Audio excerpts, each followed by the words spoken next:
Dumbledore knew about every Horcrux long before Harry did. The books give us only glimpses of what he suspected. But if we look closely, the evidence suggests that he had pieced together Voldemort's secret long before he ever told Harry about it. Dumbledore was not the type of wizard to move without certainty, and he also understood the power of keeping knowledge hidden until the right time. To understand this idea, it helps to trace his actions and see how his choices line up with the theory that he knew about every Horcrux years before Harry even stepped into Hogwarts. When Tom Riddle was still a student, he asked Horace Slughorn about Horcruxes.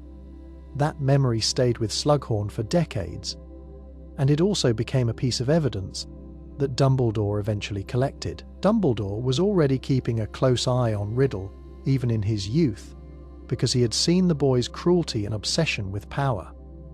It makes sense that when the diary surfaced in Harry's second year, Dumbledore immediately linked it to the possibility of a Horcrux. No ordinary diary could possess a student and nearly kill another. It behaved as a piece of living memory, yet one that was not only memory but also soul. If we take that moment seriously, then Dumbledore's silence becomes more telling. He did not reveal everything to Harry. He let events unfold because he needed proof. He was always cautious about exposing too much knowledge to a child who might not be ready to carry the burden. Yet in private, he began piecing together the larger puzzle. When he saw the diary destroyed by the Basilisk Fang, he confirmed that a piece of soul could be destroyed, and that gave him the practical evidence he needed. The ring of the Gaunt family provides another clue. Dumbledore found it during Harry's 5th year, and he recognized it immediately as a Horcrux. He even tried to use it to see his family again through the Resurrection Stone. That decision nearly killed him, but it also proves that he knew what the ring contained. He did not stumble onto the knowledge by accident. He went to find the ring because he had already mapped Voldemort's obsession with relics. The Locket of Slytherin, Hufflepuff's cup, Ravenclaw's diadem, each one tied to Hogwarts and to the Founders. Dumbledore knew Tom Riddle's pride and vanity would lead him to choose such objects. The way Dumbledore handled Harry in their private lessons during the 6th year shows how much he knew. He walked Harry through Tom Riddle's past, showing him the Gaunt family shack, Hepzibah Smith's story, and Riddle's visits to collect powerful objects. He was not uncovering these stories at the same time as Harry. He already had the memories and had drawn the connections. What he gave Harry was not discovery, but education. He was training him to see the same truth he had already reached. The most striking part of this theory is that Dumbledore may have known about Harry himself being a Horcrux. He never said it outright, but the hints are strong. His hesitation, his sorrow, and his decision to let Harry live and grow into the role all suggest he understood that Voldemort had tied part of his soul to Harry. Dumbledore chose not to tell him because it was the one piece of knowledge that might destroy Harry's will to fight. In the end, his plan was not about revealing every Horcrux at once, but about guiding Harry to be the one who could face them, one by one when the time came. Harry, being a secret descendant of Godric Gryffindor, is a theory that fits into many details we see in the books.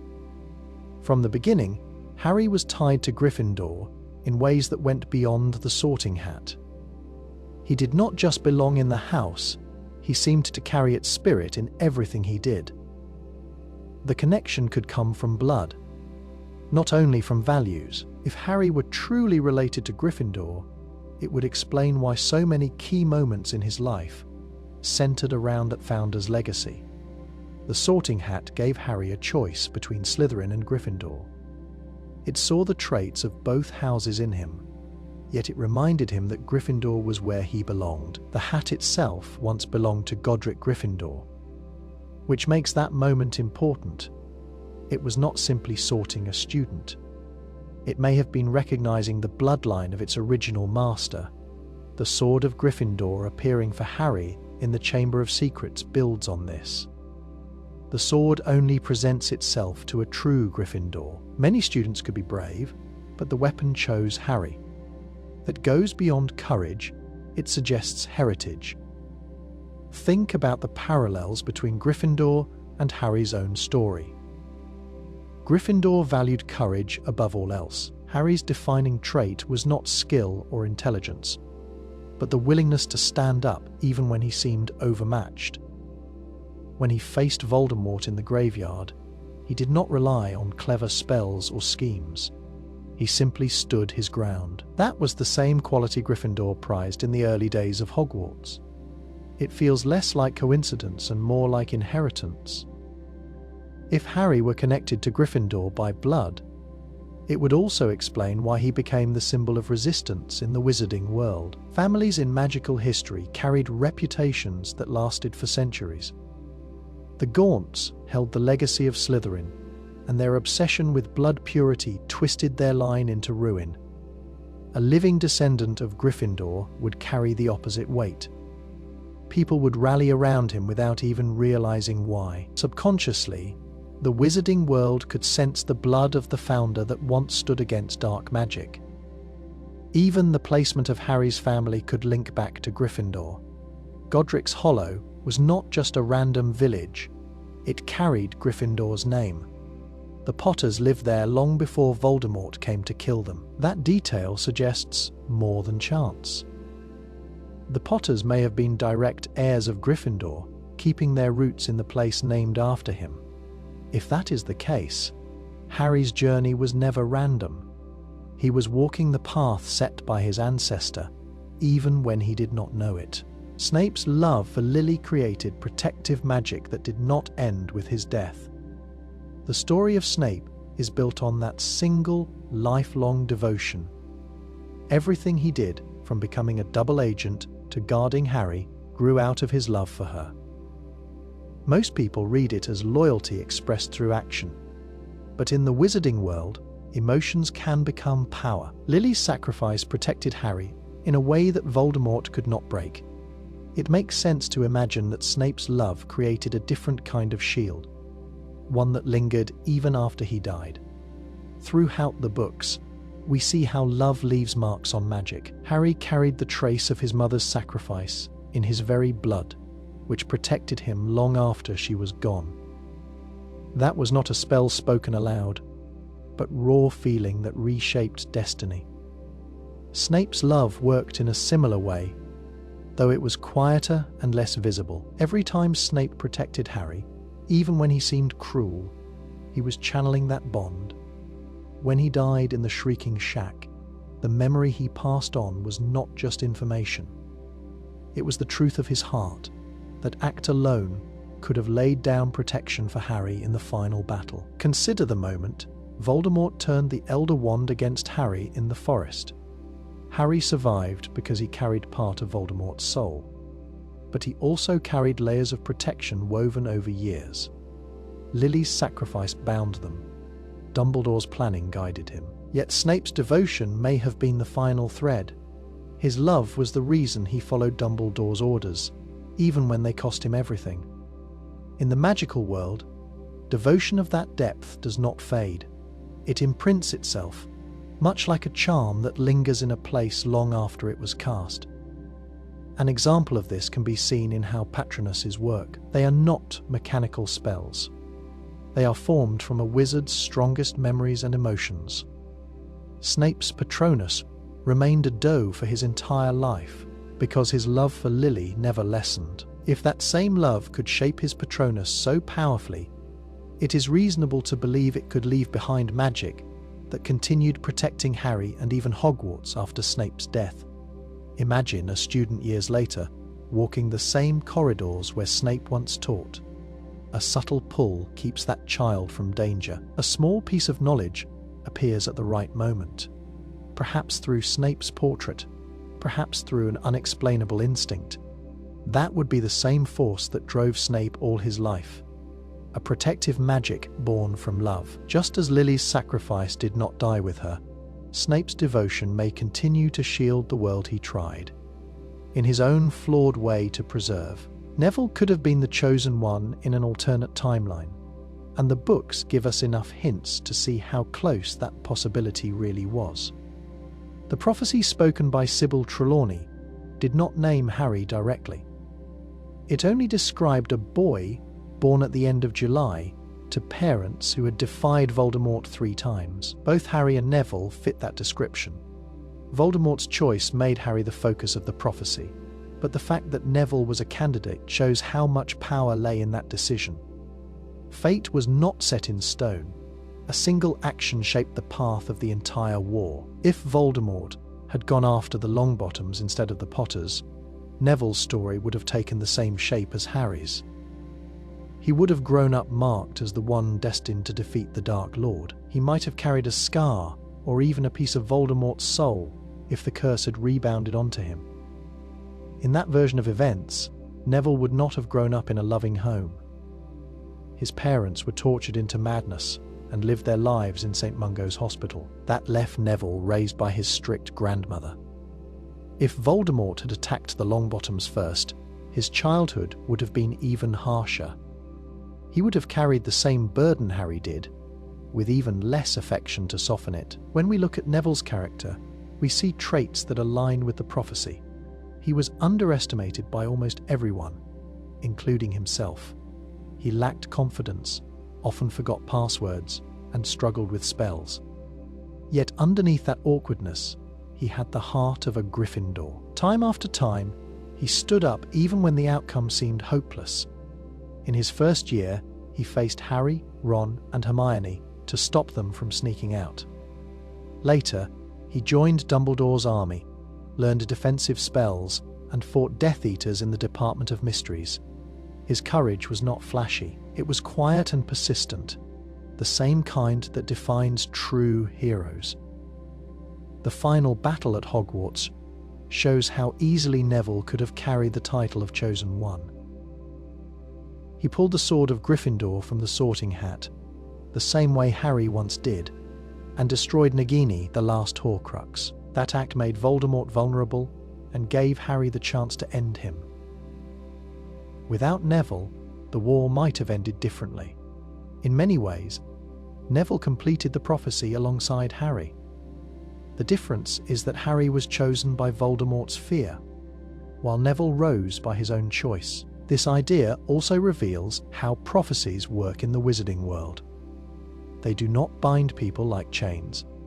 They present possibilities shaped by choices. Harry became the chosen one because Voldemort made him so. Neville could have been in his place, and he proved in the end that he was just as capable of fulfilling that role if the world had demanded it. Hermione being related to Merlin is a theory that makes sense when we look at her talent, her instincts, and her unusual position in the wizarding world. She was born to Muggle parents, yet she outperformed nearly every witch and wizard of her age. From her first year at Hogwarts, she mastered spells that many older students struggled with. By the time she was 14, she was casting complex charms and creating enchanted devices that even skilled adults might have found difficult. This level of ability suggests more than natural intelligence. It hints at a lineage that connects her to the very roots of magic. Merlin is remembered as one of the greatest wizards of all time. He lived during the early medieval period, long before Hogwarts was founded, and his legend carried through both the wizarding and Muggle worlds. In Wizarding Society, Merlin was tied to Slytherin House, though his values often rose above the narrow ideas of purer blood supremacy. If Hermione shared a distant bloodline with him, it would explain her unique combination of logic, innovation, and magical strength. Her background as a Muggle born would not erase that connection. Lineages stretch across centuries, often hiding in plain sight. A bloodline from Merlin could have branched and scattered, eventually reaching families with no memory of their magical ancestor. Hermione's accomplishments often mirror the type of brilliance Merlin was known for. She was quick to see the practical applications of spells, rather than using them in the obvious ways. When facing the Devil's Snare in her first year, she remembered the right charm under pressure, while others froze. Later, she brewed Polyjuice Potion in secret at the age of 12, an achievement far beyond her schooling. These are the kinds of feats that echo the resourcefulness Merlin displayed in the legends tied to King Arthur's court. In both cases, knowledge combined with creativity created results that changed history. The fact that Hermione carried such power without a magical family behind her also supports this idea. Wizarding society often underestimated Muggle-borns, treating them as outsiders. Yet Hermione constantly challenged that prejudice. If her bloodline reached back to Merlin, it would act as a reminder that great magic is not confined to purer bloodlines. It would also explain why she could hold her own against Death Eaters and even duel Bellatrix Lestrange without hesitation. A connection to Merlin could provide her with both the magical potential and the natural authority that others instinctively recognized in her leadership. Even her role in the trio reflects the same pattern. Harry had courage, Ron had loyalty, but Hermione supplied the knowledge and mastery of spells that kept them alive. When she carried a bottomless beaded bag filled with enchanted items, she was doing what Merlin himself was once said to do, using knowledge of magic not just for display, but for survival and guidance. Her legacy in the story feels larger than any student role. It feels like the return of an ancient spark, passed down through blood and memory, reaching her at just the moment the wizarding world needed her. The idea that Ron might secretly be a time-traveling Dumbledore sounds unlikely at first. But when we look at the details, the theory has surprising weight. Both characters share quirks, habits, and knowledge that hint at a connection beyond coincidence. If Dumbledore were in fact Ron at the end of a long cycle of time travel, it would explain how he seemed to know far more than anyone else in the series. Ron and Dumbledore share physical similarities that stand out once noticed. Ron grew tall, with long limbs and a nose often described as large. Dumbledore was tall and thin, with the same nose that looked like it had been broken. Ron had a fondness for sweets, often stuffing his pockets with food from the Great Hall. Dumbledore's love for sherbet lemons and other candies seems like an older echo of the same trait. These details feel small, but in a story where no description is wasted, they form part of a larger picture. Both Ron and Dumbledore also played similar roles in Harry's life. Ron was his first real friend, the one who stood beside him even when things looked hopeless. Dumbledore was his final guide, the one who explained the path Harry had walked and gave him the courage to finish it. If Ron grew older, gained knowledge, and returned through time, he could become that same mentor. He would know Harry's story from beginning to end because he had lived it twice, once as a friend and once as a headmaster. Time travel already exists in the wizarding world. The Time Turner proved that wizards could move through hours or even days, though its use carried great risk. If longer jumps were possible, or if an older Ron discovered ways to manipulate time beyond what Hogwarts taught, he could have traveled centuries into the past there. With knowledge and power earned over years, he could take a new name and position, eventually becoming Albus Dumbledore. His wisdom would not come only from study, but from experience. He would have the rare insight of someone who had walked beside Harry, both as a boy and as a mentor. There are also moments in the books when Dumbledore seems to know Ron better than expected. He often spoke to him with a kind of familiarity, encouraging him in ways that went beyond the usual attention given to students. When Dumbledore told Harry that help would always be given at Hogwarts to those who asked for it, it carried the same tone Ron often used when reassuring Harry that they would face danger together. The voices of the two characters overlap in a way that feels intentional. The chess match in the first year also foreshadows this idea. Ron sacrificed himself like a piece on the board so that Harry could move forward. Years later, Dumbledore did the same, giving his life so Harry could continue toward the final battle. Both understood the importance of the larger game, and both acted with the same willingness to step aside for Harry's victory. If Ron truly grew into Dumbledore through the passage of time, it would mean his sacrifice never ended. It simply changed shape. moving from the friend who stood beside Harry to the guide who stood above him, carrying the knowledge of two lives into one. Harry's scar was more than a mark of survival. It was a fragment of Voldemort's soul trying to escape. When Voldemort's curse rebounded on him that night in Godric's Hollow, a piece of his soul tore away and attached itself to the only living thing left in the room. Harry became a Horcrux without anyone realizing it, but unlike the diary or the locket, Harry was alive. That made the scar behave differently because the fragment of soul inside him was not content to stay hidden. It wanted release. From the earliest chapters, the scar was a signal of that restless fragment. It burned when Voldemort was near, and it throbbed when Voldemort's anger rose. This was not just a magical connection. It was the shard of soul pressing against its prison, seeking recognition of its master. Each time Harry felt pain in the scar, it was the piece of Voldemort inside him straining to rejoin the rest. Think of it as a tether that pulled tighter whenever Voldemort acted with strong emotion. Harry suffered because his body was never meant to contain another soul, even in such a small piece. This explains why Harry could speak Parseltongue. The ability was not a gift from the curse itself, but a side effect of carrying Voldemort's fragment.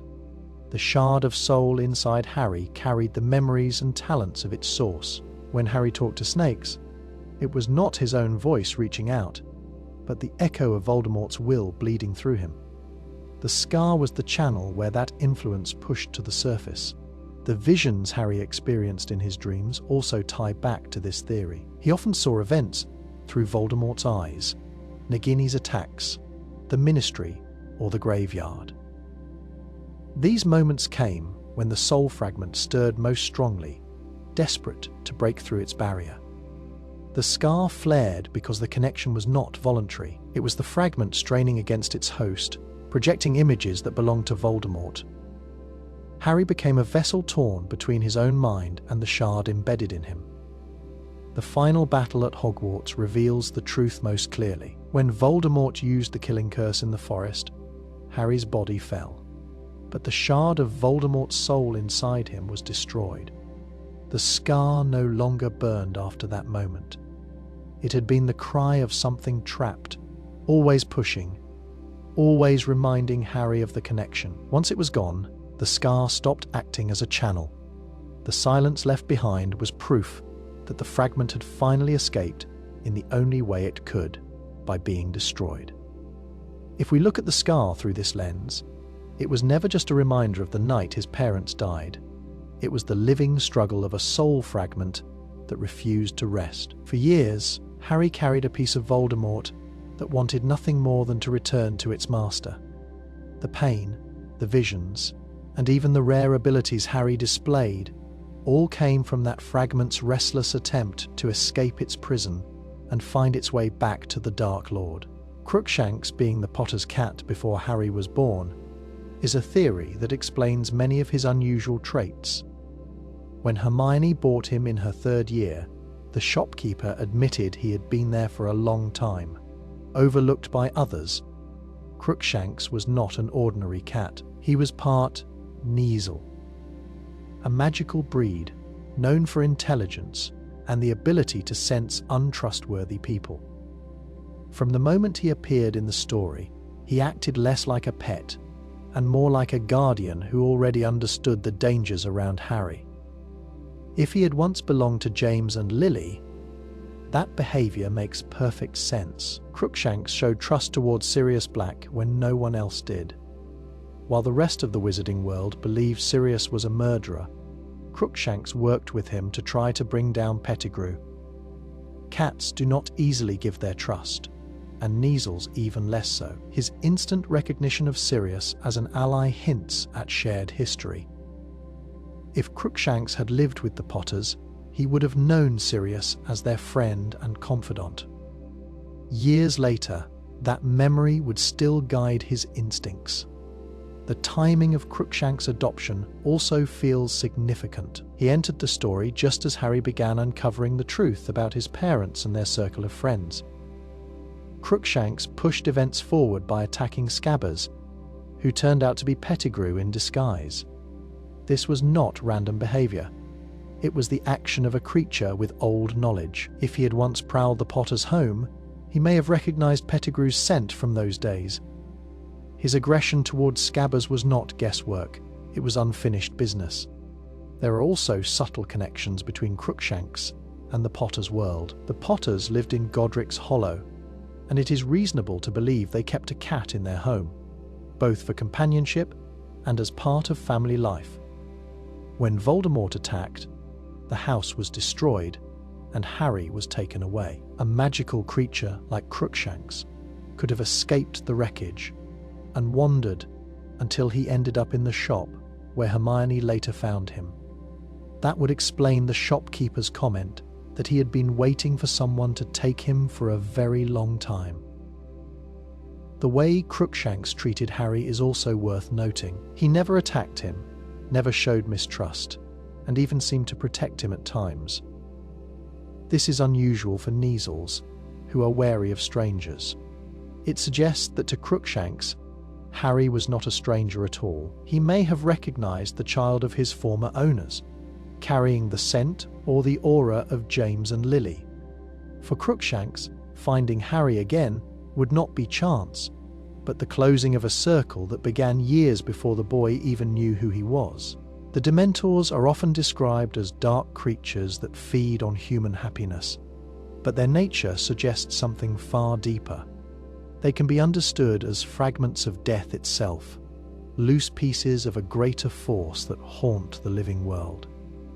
Everything about them reflects the essence of mortality. They drain warmth, silence joy, and leave nothing behind but despair.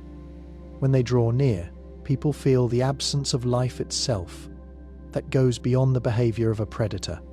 It feels like an echo of death moving across the earth. When a Dementor approaches, the environment changes in ways that resemble the passage between life and death. The air grows cold, light fades, and time seems suspended. People caught in their presence often describe the inability to remember hope or to imagine a future that matches what death represents: the end of memory, the loss of possibility. A Dementor does not kill in the normal sense, yet it removes the essence that makes life worth living. This is why the Dementor's kiss is so feared. It does not simply harm the body, it consumes the soul, leaving a shell. That act is close to the finality of death itself. If Dementors are fragments of death, their origin makes more sense.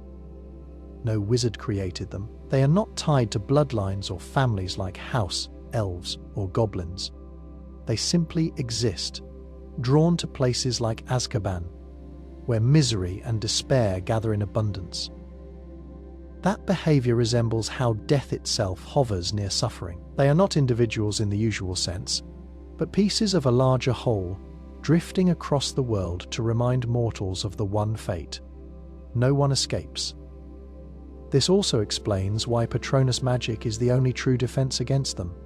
A Patronus is not cast from intellect or raw power.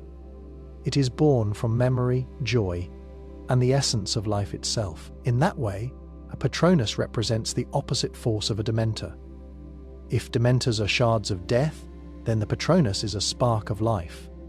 The two cancel one another, and light drives away the fragments of shadow. Harry's ability to produce a Patronus at such a young age shows his unusual strength in resisting the weight of death that always hovered over him. Think of the way Dementors respond to Harry. In particular, they are drawn to him more than others, as Lupin explained, because he has known true loss. Death touched him as a child, and the scar of that night at Godric's Hollow remained part of him. If Dementors are fragments of death, then Harry's presence calls to them like a beacon. They recognize him as someone bound to death in ways even he does not fully understand. Their hunger for him is not only for his happiness, but for the mark of mortality that has followed him since the day Voldemort's curse failed. The Room of Requirement is more than a magical space that shifts its form.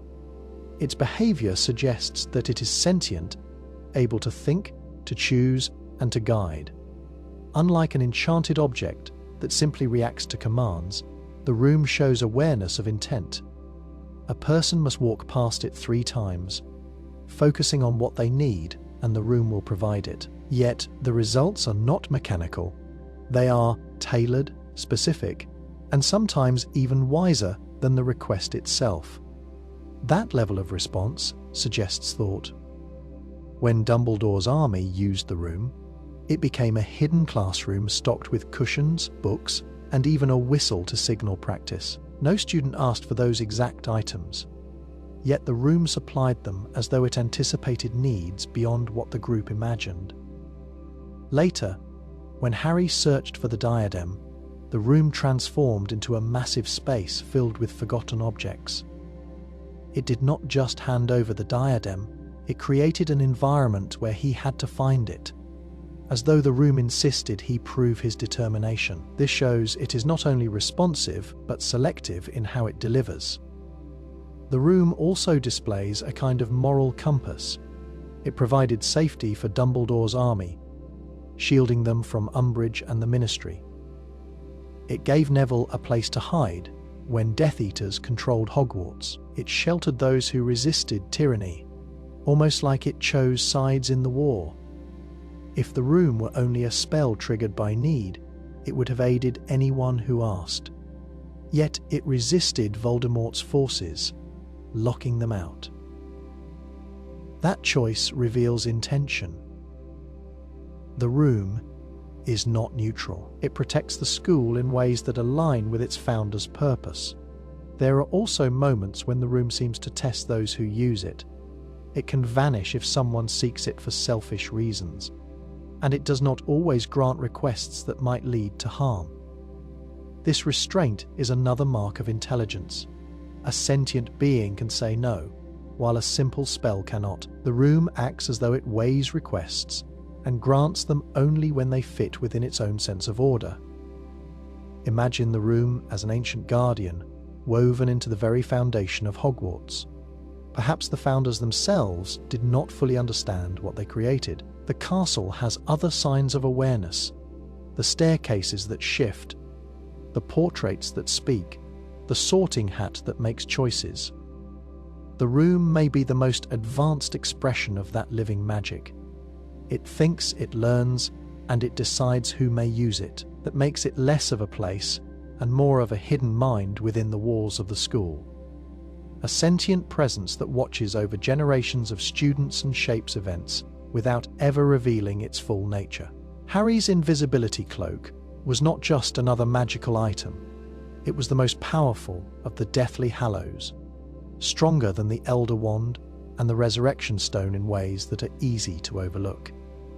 Wizards often prize force and spectacle, which is why the Elder Wand gains so much fame. The cloak, however, carried a subtler kind of power, one that shaped Harry's survival from childhood through the final battle. Most invisibility cloaks wear out. They lose their magic or fray until they become useless. Harry's cloak never weakened. It worked from the first time he put it on in his first year until the last. It shielded him from danger, not just by hiding him, but by protecting him from detection, even by powerful wizards. Dumbledore admitted that he had been unable to see through it. Voldemort himself never pierced its magic. In a world where detection spells, enchantments, and wards can reveal almost anything, the cloak's ability to conceal without fail marks it as something extraordinary. The Elder Wand tempted its masters with strength, but it also betrayed them. Its history is littered with death, because the wand could be won through combat. Ownership passed through bloodshed. In contrast, the cloak stayed loyal. It did not pass by force. It was given, inherited, and kept by family. James Potter owned it, then Harry, and later it was destined for Harry's children. That unbroken chain shows that its magic worked on a deeper principle. The cloak did not demand conquest. It required trust. The Resurrection Stone offered the illusion of comfort, but carried danger. Those who used it, like the brother in the tale, were haunted rather than healed. Even Harry, when he used it before walking into the forest, did not truly summon his loved ones. He only brought echoes. The stone could never give life back, only shadows of what once was. The cloak, however, gave real results. It let Harry walk through the castle unseen. It saved him and his friends from capture. It made survival possible in moments where no spell could. When the three Hallows are compared, the cloak's power becomes clearer. The Elder Wand magnified destruction, and the stone magnified grief. The cloak preserved life. It allowed the bearer to live without drawing death's attention. In the story of the three brothers, the youngest brother chose the cloak and lived to old age, meeting death as an equal. That is the greatest magic of all, not defeating death, but delaying it until the proper time. For Harry, the cloak represented the very thing Voldemort never understood. It was not about domination, it was about endurance. The cloak's power came from patience and protection, the quiet strength to live long enough to face what had to be faced. That made it the greatest Hallow hidden in plain sight, guarding the one who carried it until the moment he was ready to meet death on his own terms. Dobby knew about Harry's destiny before he ever met him at Privet Drive. His actions in the second book often seem reckless, but they make more sense if he already understood Harry's role in the larger battle against Voldemort. Dobby was not only acting on fear of his masters, the Malfoys, but also on knowledge he carried about the boy who lived. House elves were bound by magic older than Hogwarts itself, and it is reasonable to believe that they carried awareness of prophecies and destinies in ways wizards often ignored. When Dobby first appeared in Harry's bedroom, he spoke as if he already knew Harry was special beyond surviving Voldemort's curse. He begged him not to return to Hogwarts, warning that great danger would meet him there. At first, this seemed like information about the Chamber of Secrets, but the way Dobby spoke suggests more. He addressed Harry with reverence, not only fear for his safety. For a house elf who normally bowed to wizards, this was different. It was almost as if Dobby recognized in Harry the figure who would shape the end of the Dark Lord. House elves see more than most people realize. They live in the shadows of powerful families, overhearing secrets, watching alliances, and absorbing knowledge passed down through generations. Dobby served the Malfoys, who were deeply tied to Voldemort. In that household, whispers of prophecies and rumors about Harry would have been common. It is possible Dobby heard enough to understand that Harry was not just a boy who survived a curse, but someone destined to bring Voldemort down. More than that, house elf magic is not bound by the same limits as human magic. Their bond to their masters and to the magical world gives them insight that wizards often dismiss. Dobby's awareness may have been instinct as much as overheard information. His behavior throughout Harry's second year supports this. Dobby endangered himself again and again, interfering with the barrier at King's Cross, jinxing the bludger, and delivering cryptic warnings. Each of these acts looks clumsy, but the pattern is clear. He was doing everything he could to make sure Harry survived. He believed Harry's life mattered in a way that extended beyond one school year. If Dobby only cared about the Chamber of Secrets, his actions would not have carried such urgency.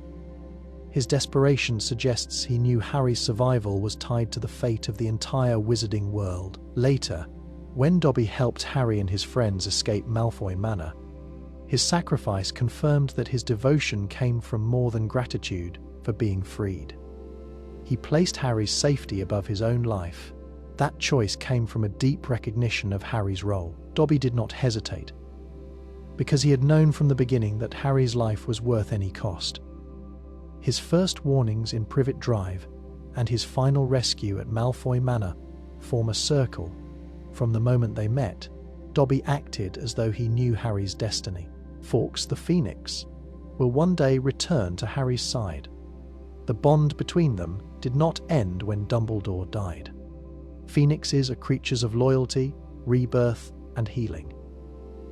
They do not serve lightly, and they do not choose their companions by chance. When Fawkes came to Harry in the Chamber of Secrets, carrying the sorting hat and shedding tears that saved his life, he showed a connection that went beyond his link to Dumbledore. He recognized Harry as someone worthy of his aid, and that type of recognition does not fade. Fawkes appeared at some of the most decisive moments in Harry's life. In the chamber, he blinded the basilisk, saved Harry from venom, and provided the sword of Gryffindor.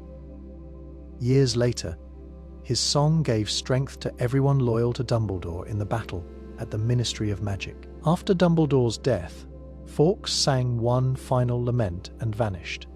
Many assumed he left forever, but his nature suggests otherwise. Phoenixes burn, die, and rise again. Absence is not an ending. It is part of their cycle. Fawkes leaving Hogwarts did not mean he abandoned the world. It meant he withdrew to be reborn for the time when he would be needed again. Harry's life remained marked by unfinished ties. He never truly severed his connection to Dumbledore, carrying his guidance in memory long after the headmaster's portrait spoke to him. The same could be true for Fawkes. A phoenix does not serve one master. In the same way a wand serves one wizard. It chooses. Fawkes chose Dumbledore because of his wisdom and his fight against dark magic. After Dumbledore's death, Harry inherited that struggle. He became the figure who carried the weight of protecting the wizarding world. In that sense, Fawkes' loyalty would naturally shift toward him. Consider the way phoenixes are described in legend. They appear in times of great need. They are symbols of renewal when hope seems lost. For Harry, life after the war was not free of danger. The prophecy may have been fulfilled, but the world he left behind still carried scars, and new threats would one day rise.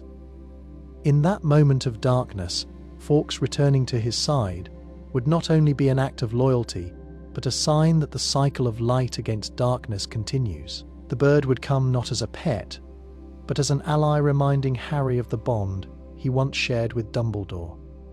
Imagine Harry years later, facing a danger beyond what he saw at Hogwarts. The sound of Phoenix song could return to him, carrying strength when all seemed lost. The flash of fire would reveal Fawkes, reborn and ready to fight once more. Just as he came to Harry in the chamber, without being summoned, he could come again when the time was right. For a creature that embodies rebirth, returning is not only possible, it is inevitable. Voldemort's body was never truly destroyed, only scattered. When Harry faced him in the Great Hall and the Elder Wand turned against its master, the curse ended Voldemort's life. His body collapsed, something that had not happened the night of Godric's Hollow. Yet the final image leaves a mystery. Unlike most wizards who are buried or given rights, Voldemort's remains were left as a broken shell.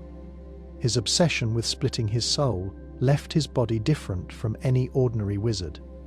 Instead of disappearing into dust or vanishing with magic, his form lingered in a state that felt incomplete, as if it did not know how to be finished. Voldemort's experiments with Horcruxes explain this. He tied fragments of his soul to objects, scattering his essence across the world. Each time he tore his soul, he weakened the bond that should have anchored it to a single body. By the time of the Battle of Hogwarts, his existence was already fractured. The Horcruxes had been destroyed one by one, and with each loss, his body became less stable. What Harry destroyed in the end was not the whole of Voldemort, but the final vessel barely holding together what remained.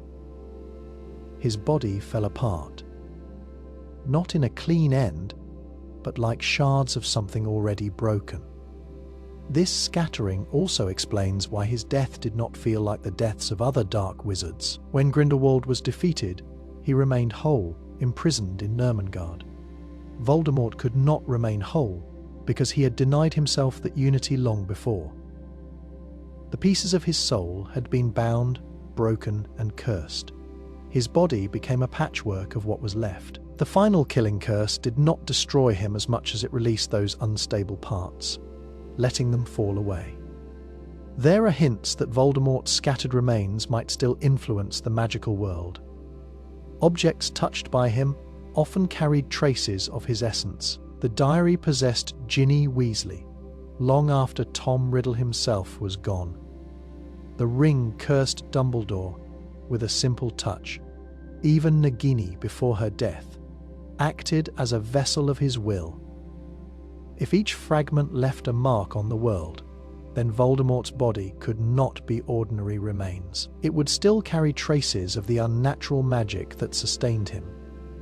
Imagine, for example, what might happen if a careless wizard tried to use those remains for dark rituals. They would not find the whole man, but the echo of his experiments, a scattered imprint of the wizard who sought to defeat death. This is why his body may have been left as it was, unburied and unclaimed. To move, it might risk awakening what little remained of his magic.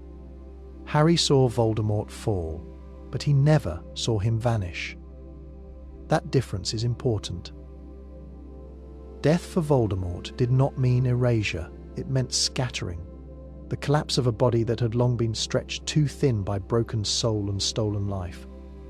What was left on the floor of the Great Hall was not only the end of a man, but the fragments of something unnatural, a body that could never truly be destroyed because it had already been shattered by its own master. Luna Lovegood can see things even beyond the Thestrals. In the story, only those who have witnessed death can see the skeletal winged horses that pull the Hogwarts carriages. Harry first saw them after Cedric's death, while Luna had been seeing them for years. For most students, the Thestrals marked the limit of their perception. But for Luna, that boundary never seemed to exist. She lived in constant awareness of things others dismissed or could not detect. Her mind was open in ways that went beyond ordinary magical sight. Luna spoke often about creatures no one else believed in, like the Crumple, Horned Snorkak, or the Nargles. While some of these may have been fanciful, others might have been real, invisible to those who lacked her kind of vision. In the wizarding world, disbelief often hides truth. Wizards ignored house, elves dismissed centaurs and misunderstood giants. Luna's openness to the hidden layers of magic made her different. Where others closed their eyes, she seemed to see. Her ability to notice what others overlooked was not limited to creatures. In the Department of Mysteries, she remained calm when the group was surrounded by Death Eaters. She saw paths through chaos that even Hermione missed. Later, when Harry grieved for Dobby, Luna guided him through his pain, urging him to close his eyes and rest. It was as though she could see into his emotions with clarity no one else had. That is another kind of sight, vision that stretches into the soul.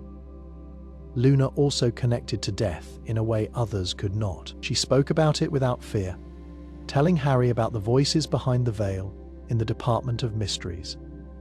Most wizards treated the veil with dread, but Luna listened to it with calm understanding. Where Harry felt grief, she felt acceptance. The Thestrals marked her as someone touched by death, but her insight suggested she went further. She could glimpse the threshold between life and death itself. That made her awareness unique, even among those who shared her ability to see Thestrals. Consider the possibility that Luna's bloodline carried traits from ancient seers. Some wizards had gifts that were never fully classified as divination, yet they manifested as heightened perception. The Lovegoods were eccentric, but eccentricity often hid deeper truths.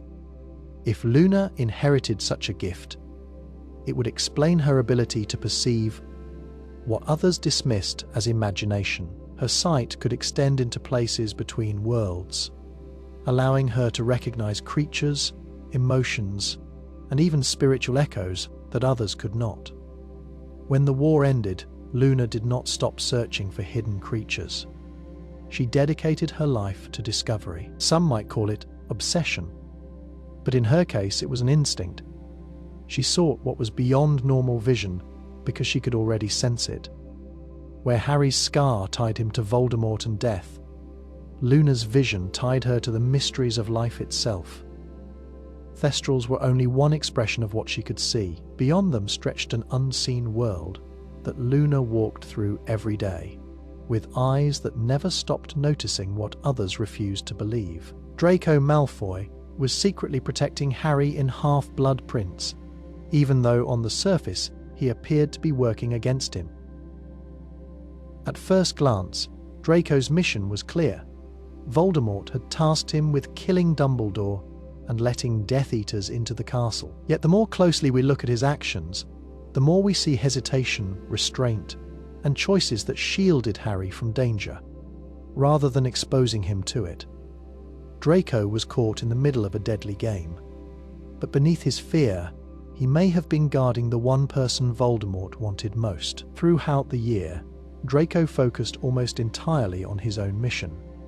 He spent hours in the Room of Requirement, experimenting with the Vanishing Cabinet. He obsessed over the task and shut out his friends. But he never directly targeted Harry.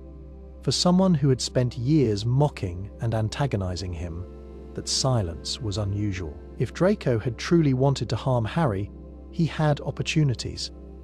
He could have cursed him in the corridors, exposed him to the Death Eaters, waiting for entry, or used his position to deliver Harry into danger. Instead, Draco left him alone, as though he understood Harry needed to survive, for reasons Draco could not admit.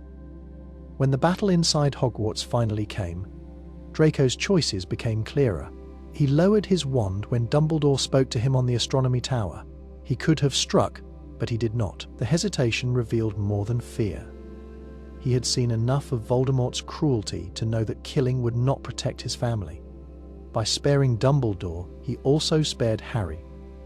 If Draco had killed the headmaster, Harry would have been destroyed in spirit, left without his mentor at the moment he needed him most. Draco's refusal, in that way, shielded Harry's will to fight on. Later, in the Room of Requirement during Deathly Hallows, Draco shouted that Harry was alive after the fire-consumed crab. That moment connects back to his behavior in Half-Blood Prince. His loyalty to Voldemort never erased his reluctance to see Harry dead. Draco had grown up in a family tied to the Dark Lord, but he had also grown up in Hogwarts, seeing Harry's defiance again and again. Somewhere in him, he understood that Harry's survival mattered not only to the war, but to Draco's own hope for a future without Voldemort. Known example of his indirect protection comes through Snape. Draco trusted Snape, though reluctantly, to help him with his mission. Snape's promise to Narcissa bound him to protect Draco's life, but it also placed him in the path of Harry's survival by keeping Draco from committing murder. Snape also kept Harry from being drawn into a trap too soon. Draco's silent cooperation with this arrangement showed that, at least on some level, he wanted Harry alive. Draco never said he was protecting Harry. He could not risk admitting it, not even to himself. But his choices, his silence, his hesitation, and his unwillingness to deliver Harry into danger speak more loudly than words. In Half-Blood Prince, Draco lived between two worlds. But in his own quiet way, he leaned toward protecting the boy he had once sworn to hate. The Elder Wand is remembered as the most dangerous of the Deathly Hallows, a weapon with a history of bloodshed. For centuries, it passed from wizard to wizard through murder, betrayal, and violence. Yet in the end, it did not remain loyal to power. It turned away from its legacy of conquest and chose love instead. This shift is not simply about who held the wand last. It is about what the wand itself valued when the final test came. The wand changed its allegiance to Harry, not because he killed its master, but because he disarmed Draco Malfoy at Malfoy Manor. That detail matters. Harry did not seek the wand for himself, nor did he take a life to gain it. He acted to protect his friends and to resist Voldemort. In choosing Harry, the wand broke the cycle of violence. It rewarded the act of taking power without murder. This was the first sign that its loyalty was not bound only to strength, but to intention. When Harry faced Voldemort in the Great Hall, the wand had a choice. It could obey Voldemort, who commanded it with force, or it could recognize Harry, who held no desire to own it. The killing curse Voldemort cast rebounded, because the wand refused to destroy the person it had already chosen. That moment was not just about magical lore. It was about the wand recognizing that Harry's path was not conquest but protection. Love guided his choices, and the wand responded to that. Harry's decision afterward confirmed the pattern. He did not keep the wand. He used it only to repair his own, then returned it to Dumbledore's tomb. This act showed that his bond with the wand was never about ownership. By refusing to cling to it, Harry broke with the history of greed that defined its past. The wand had been carried by dark wizards, duelists, and tyrants who sought to dominate. For the first time, it passed to someone who cared nothing for its reputation. In Harry's hands, it was only a tool for healing. That choice reflected love more than power. The story of the Deathly Hallows itself points to this outcome. The three brothers each sought a gift from death. The first brother craved a weapon to prove his might, and he was murdered. The second wanted to see his lost love, and he was undone by grief. The third asked only for a way to hide from death until his time came. He received the cloak and lived a full life before meeting death as an equal. The Elder Wand's history seemed tied to the first brother, but by the end of Harry's story, it aligned with the third. It served the one who chose humility and love over dominance. In this way, the wand revealed its true nature. It had been misunderstood for centuries, passed from hand to hand in pursuit of strength. But in the end, it did not answer to fear or ambition. It answered to the quiet power of selflessness. The Elder Wand, long thought to be a weapon of destruction, chose instead to serve the one who valued love more than mastery. Harry is the true master of death, but he never sought that role and may not have even understood it. The three Deathly Hallows, the Elder Wand, the Resurrection Stone, and the Invisibility Cloak, were said to make their bearer the Master of Death. Wizards chased them for centuries, drawn by greed or desperation. But none truly claimed all three together until Harry. The difference is that Harry did not pursue them. Each hallow came to him naturally, and he used them without the hunger that destroyed so many before him. That is why he became their master without realizing it. The Invisibility Cloak was his first hallow, passed down from his father. It did not come with legend or fanfare. To Harry, it was simply a way to explore the castle, and later to hide when danger pressed too close. What set the cloak apart from other invisibility cloaks was its permanence. It never frayed, never weakened, and it shielded Harry even from the eyes of those with immense magical power. Unlike the other hallows, the cloak was tied not to conquest, but to protection, and Harry carried it for years before he even learned its true origin. The Resurrection Stone entered Harry's life through Dumbledore's will. Dumbledore left it hidden in the Golden Snitch, knowing Harry would open it only at the right moment. When Harry walked into the Forbidden Forest to face Voldemort, he turned the stone and saw his parents, Sirius and Lupin. They did not return in flesh but in spirit, giving him the courage to walk to his death. He did not cling to them or try to hold them in the world of the living. He accepted their presence as comfort and let them go, where others would have used the stone to escape grief. Harry used it to face sacrifice. The Elder Wand came last. Voldemort believed himself its master, having taken it from Dumbledore's tomb. Yet the wand chose Harry because he had won Draco's loyalty through disarming him, and Draco was the true master after Dumbledore's death.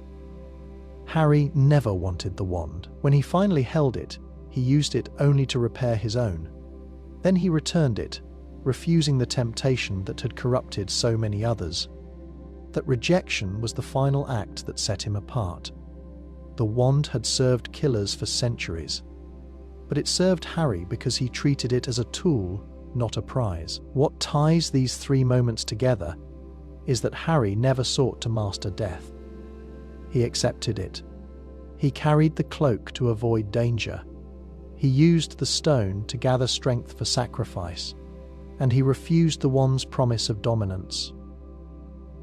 Death in the wizarding world is not simply the end of life. It is a force that shapes fear, greed, and ambition. By meeting it with humility and love, Harry became its master not by force but by understanding. He walked into the forest ready to die, and when he returned, death no longer had power over him. That is why he embodied the role that others had only chased. Snape's portrait in Hogwarts still guides students in secret, carrying on the role he played in life. Though in a quieter way, wizard portraits are not simple paintings. They hold memories, knowledge, and fragments of the people they represent. The headmaster's portraits in the headmaster's office can speak, give advice, and even carry out instructions left behind. If Dumbledore's portrait could still influence the war after his death, it follows that Snape's portrait, once placed in that office, would serve students who sought him out. Snape's life was marked by contradictions. He was harsh, often cruel in his teaching. Yet his actions revealed a loyalty to Hogwarts itself. He guarded its halls, fought to keep students alive during Voldemort's control, and carried secrets that shaped the outcome of the war. A portrait of such a man would not sit idle. It would continue the work of protecting and guiding, though in a way only those willing to seek it would discover. The manner of his guidance would likely be subtle. Snape never gave answers directly. He pushed students to think for themselves, often by challenging them. His portrait could follow the same pattern. A struggling student in the dungeons might stumble upon his image and hear a dry comment that points them toward the solution without offering it outright. A young witch might confess her fear of failure, only for the portrait to remind her, in his sharp way, that talent is less important than persistence. These moments would not be obvious acts of kindness, but they would carry the same undercurrent of protection that shaped his actions in life. There is also the question of who would even approach Snape's portrait. Many students remembered him as a bitter teacher, and some would avoid him. But portraits are patient. They wait. The Sorting Hat sometimes spoke to students only when they needed it most. Snape's portrait could act the same way, offering help in rare, meaningful moments. It might reveal itself to those who feel out of place, the way Snape once felt as a boy from Spinner's End among purebloods. His presence could be a strange comfort to students who live in the shadows of Hogwarts, reminding them that being overlooked does not mean being powerless. The castle itself seems alive at times, with staircases shifting and rooms appearing when they are needed. Within that living structure, portraits serve as echoes of the past. Snape's echo would not vanish just because he was a divisive figure. His knowledge of potions, spells, and human nature would be too valuable to silence. The school, in its own way, might preserve that wisdom by allowing his portrait to continue whispering truths in secret corridors. Imagine a future generation where a student, late at night, wanders into a forgotten classroom and sees the dark eyes of Snape staring down from a portrait frame. Instead of cruelty, they hear a pointed reminder about effort or bravery. That student might walk away changed, guided by a figure who still watches, still teaches, and still protects Hogwarts, even in death. The Sorting Hat once belonged to death itself, and its strange qualities make this idea worth considering. Unlike ordinary magical objects, the hat speaks, thinks, and makes decisions that shape lives for generations. It was created in the time of the founders, but its depth of knowledge goes far beyond four wizards. It sees into the minds of every student, reading their fears, their strengths, and their destiny. That level of perception feels larger than a spell or enchantment. It feels like the touch of death, the same force that gave the Hallows to the three brothers in the old tale. The story of the Deathly Hallows presents death as more than an ending. Death is a figure who interacts with mortals, granting objects that hold great power. The cloak hides a person from death, the stone summons those already taken, and the wand channels destructive force. But the tale may have left out another gift, an object that could read the living and judge where they belonged. If the cloak allowed someone to walk hidden until the right time, perhaps the hat was death's way of ensuring that mortals remembered balance. Placed upon the heads of children, it divided them not by chance but by destiny, sending them where they needed to grow before death eventually claimed them. The sorting hat also behaves differently from other enchanted items. It sings new songs every year, weaving warnings and advice into its verses. It adapts with time, showing awareness of history. No other object at Hogwarts demonstrates that kind of memory. The Marauder's map could track people but did not think. Portraits could speak, but only within the limits of the memories painted into them. The sorting hat acts like something alive, ancient, and tied to forces beyond human magic. This supports the idea that its origin may rest not with the founders themselves, but with something they encountered, something like death. Its role in Gryffindor's sword strengthens this view. The sword appeared through the hat when Harry needed it most, during the battle with the basilisk. Later, Neville pulled it from the same hat in the final fight against Voldemort. Both moments came when the students faced death directly. The hat did not simply provide a weapon, it offered the exact tool required to face mortality. That is the kind of judgment death itself would make, granting help only when the moment was absolute. Imagine the founders creating Hogwarts and receiving the hat as a gift or bargain. They may have believed it came from Godric Gryffindor's wisdom, but the way it endured for centuries without losing its power suggests something greater. The hat has never frayed, weakened, or lost its voice. If it once belonged to death, then it was never just cloth and thread. It was an artifact born from the same force that shaped the Hallows. A living reminder that every student, no matter how young, must one day face the path chosen for them. Fred Weasley's ghost follows George, keeping him company in the years after the war. The bond between the twins was unlike anything else in the series. They shared jokes, finished each other's sentences, and even built a business together. Their identities were so connected that people often mixed them up. When Fred died in the Battle of Hogwarts, George lost not just a brother, but a part of himself. It is hard to imagine a world where such a bond could be severed cleanly. In the magical world, where ghosts linger because of unfinished ties, it makes sense that Fred would remain near George, unable or unwilling to move on. Ghosts in the wizarding world do not appear at random. They are usually people who experienced sudden or violent deaths, or who had reasons to cling to the world they left behind. Nearly Headless Nick explained to Harry that wizards who fear death or feel too connected to the living sometimes remain as shades. Fred died in the middle of battle, his life cut short at the peak of joy and defiance. His last moments were spent laughing with Percy, a moment of reconciliation. That abrupt ending would create the kind of unfinished business that keeps a spirit from leaving. And for Fred, the strongest tie of all was George. George himself would have been haunted by Fred in more ways than memory.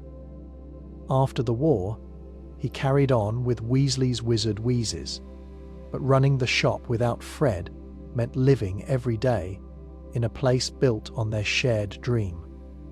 The echo of Fred's laughter, his voice, and his ideas would be impossible to escape. A ghostly presence fits this picture, Fred's spirit following George, still tossing in comments, still nudging him forward when the weight of grief threatened to drag him down.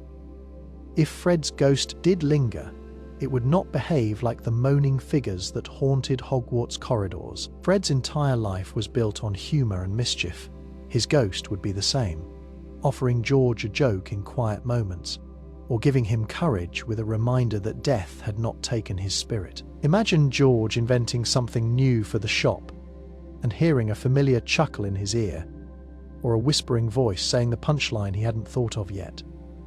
These moments would blur the line between memory and haunting, but for George, they would be comfort. Fred's presence could also explain how George managed to survive his grief. Losing a twin often leaves a silence too deep to fill.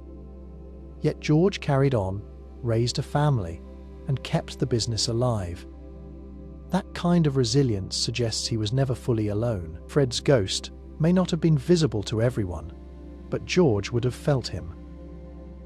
The connection between them did not end with the war. It simply changed form, from two brothers standing side by side to one walking with a ghost who refused to leave until George no longer needed him. Harry's Patronus was destined to match Lily's, not James. At first, it might seem natural to assume that his Patronus would echo his father's stag, since Harry often followed in James's footsteps. He inherited his father's looks, his flying skills, and even his place on the Quidditch team. Yet when Harry conjured a Patronus, it came in the form of a stag, not because of James, but because of the deeper bond tied to his mother. Lily's Patronus was a doe, and Harry's stag stood as its companion. In the world of magic, Patronuses reflect the inner self, but they also reveal connections of love that shape identity. Harry's Patronus was not about imitation, but about destiny. The Patronus charm is one of the most personal spells in the wizarding world. It is born from memory, love, and the force of will. While a wand chooses the wizard, a Patronus reveals the wizard's soul. For Harry, the memories that carried him through despair were not about James alone. They were about the love his mother gave when she chose to die for him. That sacrifice lived in his blood and became the strongest magic he carried. It makes sense then that his Patronus would connect to her, not just in resemblance but in harmony. The stag and the doe are not random animals.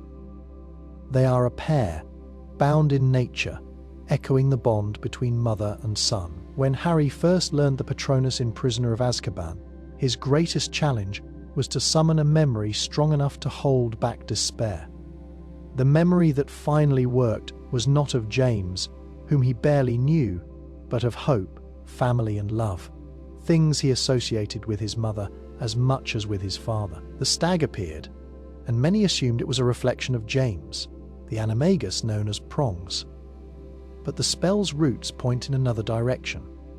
Harry's heart was shaped by Lily's gift, and the Patronus carried that same legacy. This connection also explains why Severus Snape's Patronus remained a doe until the end of his life.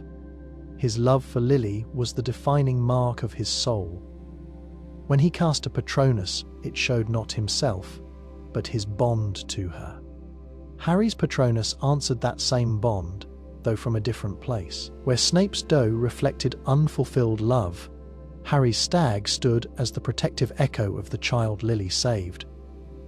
The two Patronuses formed a triangle, all tied to the same person, proving that Patronuses reveal the deepest truths of love and loss. If Harry's Patronus had truly been about James, it would have reflected a boy's admiration for his father's legend. Instead, it showed a child's tie to his mother, one that death never erased. When Harry faced Dementors, the force that gave him strength was not pride in a father's image, but the enduring gift of his mother's sacrifice. His stag walked beside Lily's doe, not as an imitation of James, but as the natural counterpart to the Patronus she carried in life. Hagrid's half-giant bloodline is older than Hogwarts itself, reaching back to a time when giants and humans lived closer together. The history of giants in the wizarding world is often told as a story of decline, with their numbers shrinking and their kind pushed into remote mountains. But their bloodlines stretch much further, tied to the earliest magic that shaped Britain. Hagrid's size, strength and endurance were not just accidents of birth. They were signs of an ancestry rooted in the oldest traditions, long before wizards built castles or schools. The giants were once a dominant force. Ancient stories described them as builders, warriors, and keepers of wild lands. Before Hogwarts was founded, Britain was marked by stone circles, burial mounds, and fortresses tied to both wizard and giant hands. Many of these structures still stand, their enchantments fading but not gone. Giants were not mindless brutes, as some wizards believed, but creatures of deep connection to the earth and its raw power. A half-giant-like Hagrid carried those echoes in his blood, giving him more than physical strength. His resistance to spells, his resilience against harm, and his closeness to magical beasts came from traits that predated Hogwarts by centuries. Hagrid's mother, Fridwulfa, left him when he was young, but her blood carried the memory of this ancient line. His father was a wizard, small compared to her, yet their union joined two worlds that had once been connected. Hagrid often appeared clumsy in the eyes of his peers, but his abilities revealed what his heritage offered. Spells that stunned others only knocked him down for a moment. Curses that would cripple ordinary wizards slowed him but did not stop him. In battle, he stood like the giants of old, unshaken by the storm of magic around him. The idea that his bloodline was older than Hogwarts also explains his instinctive bond with magical creatures. Hagrid never feared beasts, no matter how dangerous they appeared. Dragons, hippogriffs, thestrals, even acromantulas. He approached all of them with understanding, instead of fear. This was not naivety, it was memory. Giants were tied to the wild, sharing a place with magical beasts long before wizards set rules and restrictions. Hagrid carried that same sense within him, which is why he could see value where others saw only monsters. Hogwarts itself was built to unify wizards, to create order out of magic that had long existed in the land. But Hagrid's blood carried a history that reached deeper than the castle's stones. His size and power set him apart, but they also linked him to a lineage that had watched magic rise before schools or ministries. In that sense, Hagrid was living proof of a world older than Hogwarts, where giants and wizards were not enemies, but kin, sharing the same land and shaping it together. Tom Riddle's diary still whispers to other magical objects. When Harry destroyed it with the basilisk fang in the Chamber of Secrets, it seemed to vanish in smoke and ink. Yet the diary was not just a book, it was a Horcrux, a container for a piece of soul. Soul fragments do not fade easily, even when the object holding them is broken. The shard inside the diary had already shown it could project thought, memory, and will. Even destroyed, it could have left traces that echo into other enchanted things, whispering through the fabric of magic itself. The diary behaved unlike any other Horcrux. The locket, the cup, and the ring were dark and cursed, but they did not interact with people in the same way. The diary held conversations, revealed secrets, and even possessed Ginny Weasley. It was active, more like a parasite than a container. That activity shows that the shard inside it had a voice of its own. When Harry stabbed it, he destroyed the link between soul and object. But some of that voice could have slipped into the world, carried along like ash from a fire. Consider how magic lingers in objects even after they are broken. The Elder Wand still carried history from its past masters. The Sword of Gryffindor absorbed basilisk venom and retained its potency forever. Magic does not end cleanly with destruction. It leaves residue, a trace that can change the nature of other objects it touches. The diary's whispers could be the same, faint echoes of Tom Riddle reaching into other enchanted things, reminding them of his will. This theory also explains why Harry sometimes felt unusual connections to dark objects long after the diary was gone. When he touched the locket, it filled him with dread. When he dreamed of Voldemort's actions, the connection seemed sharper than chance. While much of this came from the Horcrux inside Harry himself, It is possible that the diary's remnants strengthened those ties, as though they had spread into the magical web that bound Horcruxes together. The whispers could have acted like threads linking broken pieces to the whole, allowing Voldemort's essence to remain connected even as his anchors were destroyed. Imagine a cursed object in Borgin, and Burke's resonating faintly with the diary's memory, carrying an echo of Tom Riddle's voice. A careless wizard might hear it not as words, but as an urge, a pull toward ambition or cruelty. In that way, the diary would still work, not through possession, but through influence. Ginny Weasley's experience showed how easily a whisper from the diary could bend someone's will. Even shattered, that whisper may have drifted into other objects, waiting for a mind vulnerable enough to listen.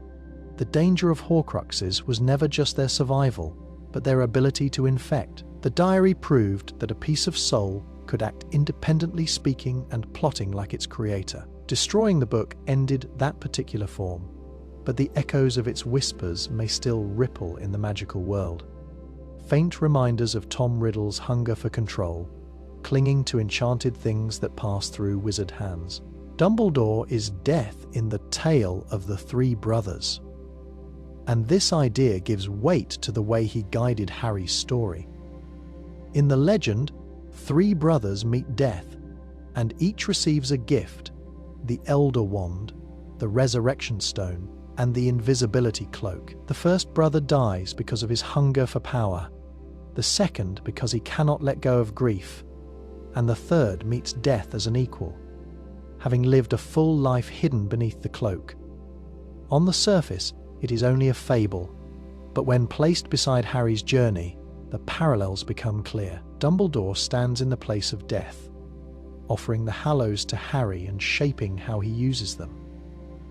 The Elder Wand passed through many hands, but Dumbledore was one of the few who wielded it without losing himself to its curse. He took it after defeating Grindelwald, yet he never used it to boast or seek conquest. When Voldemort finally stole it from his tomb, it betrayed him because its loyalty had shifted. Harry did not claim it by murder, but by disarming Draco Malfoy. In this way, the wand's path was controlled by choices Dumbledore set into motion, as though he were the keeper of death's first gift. The Resurrection Stone, hidden in the Peveril Ring, found its way to Harry only because Dumbledore left it for him. He placed it in the Golden Snitch, knowing Harry would open it at the moment he needed courage to walk into the Forbidden Forest. Dumbledore understood the stone's danger and its temptation, but he arranged for Harry to use it once, not to bring back the dead, but to feel their presence before sacrificing himself. That act mirrored the second brother, who longed for his lost love. But in Harry's case, he did not cling to shadows. He let the stone fall in the forest, guided by Dumbledore's hand even after death. The Invisibility Cloak was the most powerful of the Hallows, though it seemed the least at first glance. It passed down from Ignotus Peveril to the Potter family until James left it behind for Dumbledore to study. Dumbledore returned it to Harry in his first year, setting the stage for the youngest brother's story. With the cloak, Harry walked unseen, avoided death until the time was right, and finally came to face it willingly. The cloak represented the wisdom of accepting mortality, and Dumbledore ensured it was in Harry's hands. In the end, Harry united all three Hallows, but he did so because Dumbledore had placed each in his path. Dumbledore was not only a mentor, but the figure who gave Harry the gifts of death itself. When Harry entered the forest and met Voldemort, he carried the wand's allegiance, the stone's comfort, and the cloak's protection. He walked to death on his own terms, just as the third brother did. In that moment, Dumbledore's role in the tale became clear. He was the one who gave the gifts, who tested the brothers, and who waited for the one who would not fear him. Voldemort could not kill Harry because Lily's sacrifice bound them forever. The curse that struck Harry as a baby should have ended his life. Instead, it rebounded and left Voldemort broken, while Harry lived with only a scar. Most people understood this as a one-time protection, a mother's love made into magic. But the bond went deeper than that moment in Godric's Hollow. It tied Harry and Voldemort together in ways neither fully understood, shaping the path of the war and the choices that followed. When Lily stepped between Voldemort and her son, she invoked ancient magic that worked outside the rules Voldemort trusted. He believed in wands, spells, and power. Lily's act was different. She offered her life freely, without bargaining or fear. That sacrifice created a shield that Voldemort could not pierce. But the protection did not fade with that night. It rooted itself in Harry's blood, carried forward by every choice he made. Even when Voldemort returned years later, the bond still lived, a thread of magic binding Hunter, and hunted together. This explains why Voldemort's killing curses often failed against Harry. In the graveyard after the Triwizard Tournament, Voldemort used Harry's blood to rebuild his body. He thought this would bypass the old magic by carrying Lily's sacrifice into himself. But by doing so, he tied himself to Harry's survival. If Harry died, part of Voldemort would fall with him. The bond became mutual, forcing Voldemort to preserve the very life he wanted to end. Each curse he cast after that point carried the weight of this mistake. He was fighting against his own borrowed protection. The bond also showed itself in their strange connection of minds. Harry saw into Voldemort's thoughts and dreams, not only because of the Horcrux within him, but because of the shared blood magic. Lily's sacrifice left traces in both of them, echoes that let Harry glimpse Voldemort's feelings and fears. Voldemort never realized that his greatest enemy could see through him because of the same act that once saved Harry's life. When Harry walked into the Forbidden Forest to face death, the bond revealed its final strength. Voldemort cast the killing curse once more, but it struck only the piece of soul inside Harry, leaving Harry's own life intact. The protection in his blood meant that Voldemort destroyed himself with each attempt. He could kill what he had placed inside Harry, but not the boy himself. The sacrifice had created a circle that Voldemort could never break. Imagine the frustration of the most powerful dark wizard in history, unable to defeat a child because of a mother's choice. Voldemort spent his life seeking immortality, tearing his soul apart to escape death. Yet he overlooked the simplest truth: love freely given creates bonds stronger than curses. Lily's sacrifice bound him to Harry, forcing their fates together until one destroyed the other. In trying to kill Harry, Voldemort had only ensured that he could never escape him. The Marauder's map has secrets even Fred and George never discovered. The twins used it to slip past teachers, find shortcuts, and track people through the castle. But the map was not made for mischief alone. James Potter, Sirius Black, Remus Lupin, and Peter Pettigrew created it during their years at Hogwarts. And they filled it with more than just moving dots. They built it with the knowledge of animagi, the understanding of a werewolf's life, and the ingenuity of some of the brightest students Hogwarts had ever seen. It is unlikely that Fred and George, as clever as they were, uncovered every layer of its magic. The map's basic function was to reveal the layout of the castle and show the position of everyone inside it. That alone made it powerful. But its creators were not ordinary students. They spent years sneaking into places no one else could reach. They mapped not only the halls, but the hidden spaces, secret tunnels, passages, and rooms that shifted with the castle itself.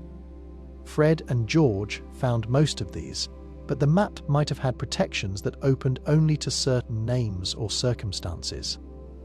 The Marauders were pranksters, but they also lived with secrets that even their closest friends did not know. It is possible they wove those into the parchment. For example, the map could have hidden references to the Shrieking Shack and the truth of Remus Lupin's transformations. Lupin's condition was a secret, so carefully guarded that the staff never spoke of it. The Marauders learned how to accompany him by becoming animagi, but they kept this knowledge from the rest of the school. It would make sense if the map contained layers of information only visible to its makers. or to someone who already knew the truth. Fred and George never stumbled upon Lupin's nature. That silence may have come not from oversight, but from the map itself refusing to reveal what its creators chose to guard. There may have been other layers tied to the darker parts of their history. Peter Pettigrew betrayed Harry's parents, yet his name appeared on the map even after he lived as Scabbers. That shows the map recorded truth that went beyond what the eye could see. If it could reveal an animagus hiding in plain sight, it may have been able to reveal other secrets too. Passwords, wards, or concealed chambers that the twins never triggered. The Room of Requirement, for example, does not appear to have been used by Fred and George through the map. Yet Harry stumbled into it by accident. Perhaps the map held signs of it all along, visible only to those who knew what to ask. The Marauders built the map with layers of loyalty, secrecy, and cleverness. Fred and George unlocked the obvious mischief, but they did not live with the scars or the secrets that shaped its making. Somewhere in the lines of ink, in charms woven by 4 young men who carried more than jokes, there are truths still waiting. The map was not just a tool for rule breaking, it was the legacy of a friendship bound by trust and betrayal, and it may still hold secrets no one has yet uncovered. Peeves, the poltergeist, is the embodiment of Hogwarts' chaotic spirit. He is not like the other ghosts who wander the castle. They are echoes of people who lived and died, tied to unfinished business or an unwillingness to move on. Peeves has no such origin. He was never a person. He is a force that exists because of Hogwarts itself, a spirit born from the layers of magic in the castle. His tricks, pranks, and endless mischief are not just personality. They are the living pulse of a building that shifts staircases, hides rooms, and resists control. From the moment Hogwarts was built, it became more than stone walls and towers.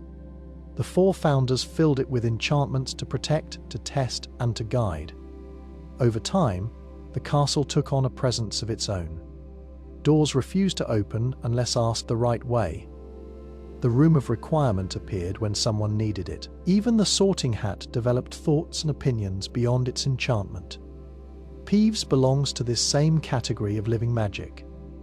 He is chaos given form, created because a castle filled with young witches and wizards could not exist without mischief.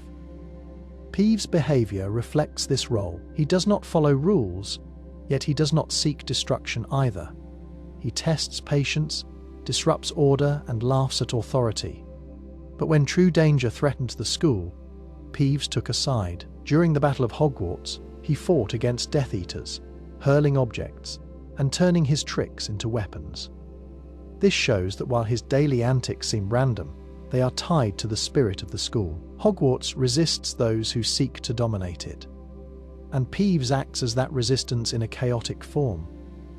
Consider how Peeves chooses his targets. He torments caretakers like Filch, mocks professors, and frustrates students. But he rarely harms. His actions push people to adapt, to think, and to endure. In this way, Peeves works like the shifting staircases. He creates challenges, forcing students to grow through unpredictability. Even if no one admits it, Peeves keeps the castle alive by ensuring it never becomes predictable or dull. His existence also explains why no one has ever been able to remove him. The Bloody Baron kept him in check, but no spell or authority figure could banish him. The Ministry of Magic failed, headmasters failed, and even powerful witches like Dolores Umbridge could not silence him. This is not incompetence. It is because Peeves is not a ghost that can be dismissed. He is part of Hogwarts itself. Removing him would be like tearing out one of the castle's foundations. Imagine Hogwarts without Peeves. The staircases would still move, the rooms would still appear and vanish, but the spirit of unpredictability would be diminished. Peeves gives voice to the castle's mischief, reminding everyone that Hogwarts is not a place of strict order. It is a living, breathing institution that thrives on chaos as much as learning.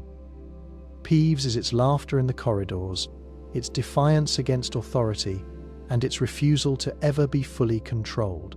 Sirius Black's soul still roams the Vale, watching over Harry. When he fell through it in the Department of Mysteries, the moment shocked everyone. There was no body, no chance of recovery. Only silence as the arch swallowed him whole. Wizards called the Vale a gateway to death, a threshold between the living and the beyond. But Sirius did not vanish in the way others did. His laughter had filled the chamber seconds before his fall. His spirit lingered, and the Veil did not erase him. It carried him to a place where he could still remain near those he loved. The Veil itself has always been mysterious. Unspeakables studied it in the Department of Mysteries, yet no clear answers were given. Voices could be heard behind the curtain, whispers of the dead reaching out to the living. Luna and Harry sensed them, while others dismissed the sound as imagination. If the Veil allows communication, even in fragments, then it does not sever souls completely. It leaves them close enough to watch, and perhaps to guide. Sirius's soul, restless and fiercely loyal, would not turn away from Harry. He would remain on the other side, watching, waiting, and keeping vigil. Sirius's life had been marked by confinement and loss. Azkaban stole 12 years from him. Yet even then, he clung to his love for James and his godson. That devotion did not end when his body fell through the Veil. If anything, the abrupt nature of his death would have deepened his hold on the world he left behind. Like other restless spirits, he had unfinished business. His bond with Harry was the strongest thread of his life, and death would not cut it. The Veil may have taken him beyond reach, but it could not erase the loyalty that defined him. There are moments after Sirius's death that suggest his presence lingered. Harry often felt sudden flashes of memory or comfort, not unlike the warmth he felt when his mother's sacrifice protected him. In the Forbidden Forest, when he held the Resurrection Stone, Sirius appeared alongside James, Lily, and Lupin. That vision was more than a shadow. It was an echo of the truth. His soul remained close, waiting for Harry in his darkest hour. While the stone summoned him briefly, the Veil had already been holding him nearby. The idea of Sirius watching through the Veil also explains Harry's resilience. He endured grief and loss, but he often found strength at moments when despair should have consumed him. A quiet influence, a whisper of laughter remembered, or the sense of someone standing unseen. These could have been the ways Sirius's soul reached through. He could not act directly, but his presence may have steadied Harry when he felt most alone. Sirius Black did not go where other souls go. He fell through the arch that divides life and death, a place where voices carry across the boundary. His soul did not leave Harry behind. It roamed that liminal space, watching through the curtain, keeping the promise he made when Harry was a child, to be there for him, even if he could no longer stand by his side. Time, Turners will one day reveal hidden timelines of Hogwarts. These devices were fragile and tightly controlled, but their very existence showed that time itself could be bent, if only in small increments. The Ministry destroyed most of them in the battle at the Department of Mysteries. But magic that powerful never truly vanishes. Time has a way of leaving traces, and Hogwarts, with its long history and deep enchantments, is the most likely place for those traces to surface. Time Turners worked by looping the user back, hour by hour, to relive moments already past. Hermione Granger used one to attend multiple classes at once, but even then, she was warned not to interfere with herself or others. The danger lay in creating contradictions. Yet, the more time is bent, the more unstable its edges become. If a time Turner can let a student sit in 2 classrooms at once, what happens when it is stretched further? When someone dares to look beyond days and weeks? It is not hard to imagine the existence of longer, hidden timelines, running parallel to the one Harry and his friends lived. Hogwarts itself could act as the anchor for these timelines. The castle shifts staircases, conceals rooms, and even produces the Room of Requirement, a space that adapts to need. A building with that much awareness could store timelines the same way it stores secrets. A misplaced turn of the turner inside the castle, might not send someone back to yesterday, but into a version of Hogwarts that only exists behind the surface. Students could stumble into corridors where battles never ended, or where founders still walked, or where choices unfolded differently. These hidden timelines would not replace reality but lie beside it, waiting for someone bold enough, or reckless enough, to slip through. There are already hints of this. The ghosts of Hogwarts do more than echo the past. They replay fragments, like nearly headless Nick reenacting his failed execution, or the Grey Lady whispering her story of betrayal. These loops resemble timelines stuck in place, moments repeating endlessly. A turner might not only revisit hours gone by, but tune into these cycles, showing that time at Hogwarts is layered rather than linear. Imagine a student turning the device too far in the dungeons and finding themselves in a Hogwarts where Salazar Slytherin never left, where his chamber was openly known and his influence endured. Or another, turning it near the astronomy tower, only to see shadows of battles past and futures, not yet decided. These glimpses would not be illusions. They would be hidden timelines, shaped by choices that could have been existing side by side with the one known to history. The Ministry tried to contain the turners because they feared paradox, but Hogwarts was never a place that obeyed Ministry control. The devices may have been shattered, but fragments could remain, waiting to be discovered in some forgotten drawer or secret chamber. When found, they will not only bend hours but reveal the layered timelines of the castle, showing that Hogwarts holds more than one version of itself, each alive with its own history. Harry's green eyes give him a magical edge beyond Lily's protection. Throughout the story, characters remark on them, often reminding Harry that he has his mother's eyes. This repetition goes beyond sentiment. In a world where appearance often carries magical weight, like the significance of scars, bloodlines, or animagus forms, the focus on Harry's eyes points to something deeper. Lily's sacrifice left a shield in Harry's blood, but the eyes themselves held a separate power, tied to perception and connection. Green has long been a colour of life and renewal, but also of insight. In magical tradition, eyes are not just for seeing the physical world, they reveal and receive truth. Harry's green eyes allowed him to perceive things others missed, from the Thestrals in his 5th year to the presence of Voldemort's emotions through their strange link. His vision of dreams and prophecies flowed through that bond, suggesting that the colour and the gift were connected. Where others saw shadows, Harry often saw patterns. This sensitivity gave him an edge, not rooted in spells, but in the way his mind connected to what lay beneath the surface. Lily's eyes were described with the same intensity. Slughorn remembered her not only as a talented witch, but as someone who could see people for what they were. Snape's love for her grew from the fact that she noticed him, even when others turned away. That kind of perception is not ordinary. It suggests that her eyes, like Harry's, carried more than beauty. They reflected a gift of insight. When Harry inherited them, he carried that gift into battle. In practice, his eyes shaped his decisions as much as his wand. When Harry looked at Draco in the bathroom during their duel, he did not see only an enemy, but a boy drowning in fear. That vision kept him from becoming the killer Voldemort was. When he faced Dumbledore in the headmaster's office, he looked directly into his eyes, unafraid to confront him with questions others avoided. His green eyes were a constant reminder that he would not look away, even when the truth was painful.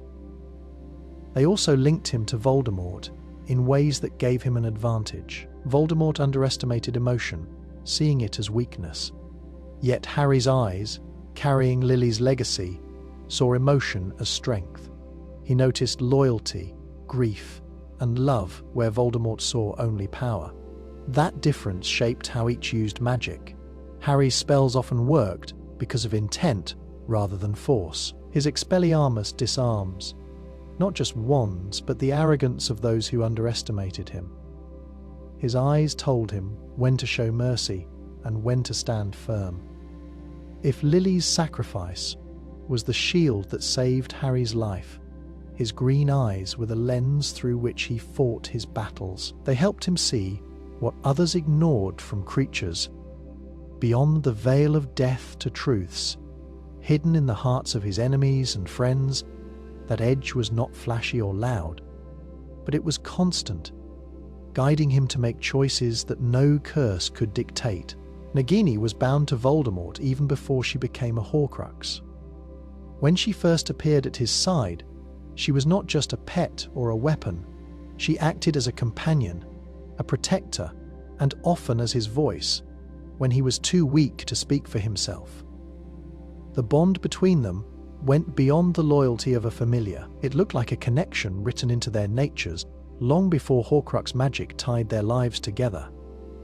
Nagini's past reveals some of this. She was not an ordinary snake.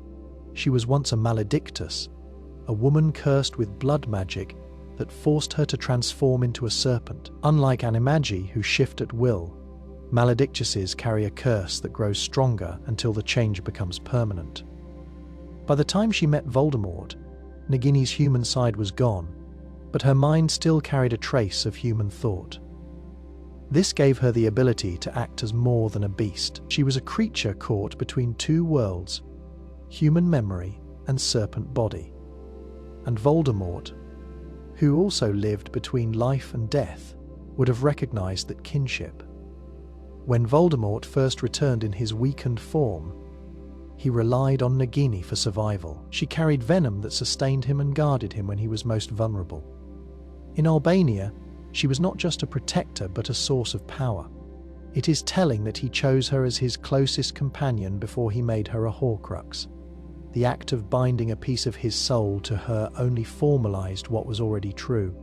Their lives were linked. He trusted her more than any Death Eater, and she seemed to understand his will without words.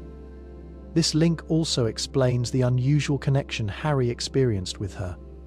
Through the fragment of soul inside him, Harry sometimes saw events through Nagini's eyes, like the attack on Arthur Weasley. The connection was vivid, almost as if Nagini herself was part of Voldemort's consciousness. No other Horcrux created that same shared vision. This suggests that even before she became one, Nagini was bound to Voldemort in spirit.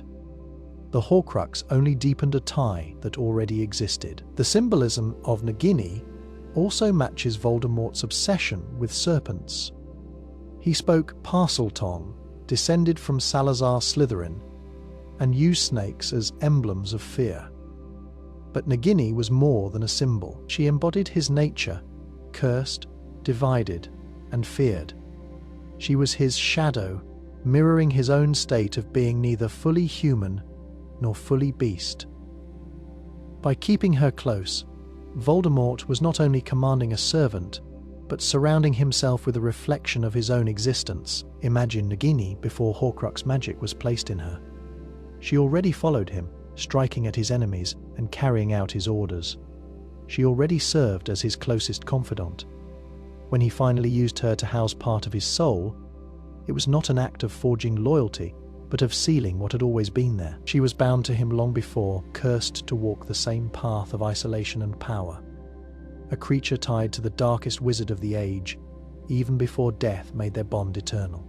Ron's chess skills foreshadowed his role in the war against Voldemort. In his first year at Hogwarts, he showed a talent that no one else in his group shared. While Harry was brave and instinctive, and Hermione relied on logic and knowledge, Ron excelled in strategy. Wizard's chess demanded foresight, sacrifice, and a willingness to move pieces in ways that did not always seem fair or kind. Ron understood that winning meant thinking several steps ahead and being ready to lose something in order to protect the greater goal. This skill mirrored the choices he would face years later in the fight against Voldemort. The giant chess game guarding the Philosopher's Stone served as the clearest example of this foreshadowing. Ron took command, directing the pieces with confidence. He read the board not as a set of random moves, but as a battlefield with risks that had to be managed. When he realized that the only way forward was to place himself in danger, he did not hesitate. He mounted the knight, knowing he would be struck down so Harry and Hermione could move on. That moment carried more weight than a simple puzzle. It showed his instinct for leadership and his understanding of sacrifice. In that early test, Ron revealed what would later define him in the war: the ability to see the bigger picture and to act on it, even at personal cost. As the years went on, his chess, like thinking, appeared again. During the hunt for Horcruxes, Ron often recognized when plans needed adjusting, while Harry pushed forward with determination and Hermione searched for answers in books. Ron reminded them of practical dangers and alternatives. At times, his doubt seemed like weakness, but it was closer to caution, a trait that fit a strategist who knew that one wrong move could end a game. Even his temporary departure during the Horcrux hunt reflected this. Like a player stepping back from the board, he understood the weight of what they faced and returned when he realized how important his role was. Ron's final acts in the war also fit this pattern. In the Battle of Hogwarts, he fought not only with bravery, but with awareness of where he was needed most. He moved quickly to defend weak points, much like he would reposition pieces in chess. His ability to see patterns made him valuable in chaos. Unlike Harry, who rushed to confront Voldemort directly, or Hermione, who relied on precision, Ron balanced instinct with strategy. He was not the flashiest fighter, but he was the one who thought about the shape of the battle. Wizard's chess had prepared him from the beginning. Each piece on the board represented a role in a larger fight: pawns sacrificed for kings, knights guarding the queen, rooks holding the line. Ron learned to see beyond the individual move and focus on the endgame. When the time came, that mindset guided him through real battles. The game in his first year was not just a test, it was a mirror of the war to come, showing that Ron's skill in strategy would one day help lead them all through the fight against Voldemort. House elves are the true guardians of Hogwarts magic. While they often appear in the background, serving food and cleaning the castle, their role reaches much deeper than daily chores. They are tied to the magic of the school in ways that most witches and wizards overlook. Unlike the ghosts, who carry memories of the past, or the portraits, who preserve pieces of personality, House elves are living beings bound to the present. Their magic is unique, not taught at Hogwarts or governed by wands, yet it weaves through the castle as naturally as the shifting staircases and enchanted walls. The elves' presence explains many mysteries of Hogwarts. They maintain the castle not only through physical labor, but through enchantments that keep it alive. When feasts appear in the Great Hall, it is not simply food carried from the kitchens. The elves channel magic into summoning, preparing, and sustaining meals on a scale no human wizard could manage daily. Their magic is subtle and often invisible, but it forms part of the rhythm of the castle. Students rarely question how the school functions so seamlessly, but it is the elves who preserve its harmony. The bond between House Elves and Hogwarts is older than most people realize. The founders built the castle with powerful enchantments, but it needed caretakers to preserve that magic over centuries. Wizards could not commit to endless service, but elves, bound by loyalty and tradition, could. Their presence ensured that the castle's wards never weakened. Even during the wars, when Death Eaters invaded, the magic of the school endured. Wards stayed strong, secret rooms remained hidden, and the heart of the castle never broke. This endurance points to more than stone walls. It shows that the elves working quietly in the background sustained the enchantments woven at the school's foundation. During the Battle of Hogwarts, the truth of their guardianship became clear. The elves did not flee or hide. Led by Kreacher, they charged into battle, wielding kitchen knives and their own form of magic. They defended the students not as servants following orders, but as protectors of a place that was theirs as much as any wizards. Their knowledge of the castle's inner workings, from hidden passages to magical protections, gave them an advantage that no invader could match. This loyalty was not forced.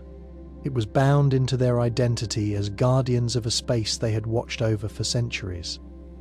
Elves also carry a kind of magic that resists the limits of wizards. Dobby's ability to apparate inside Hogwarts, a place where no witch or wizard could, revealed that their magic interacts differently with the castle's wards. This is not an accident.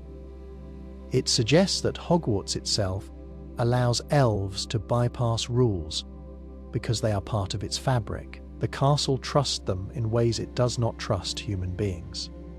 This makes them not only caretakers, but stewards of its deepest enchantments. Most wizards see house, elves as subservient. But Hogwarts tells another story.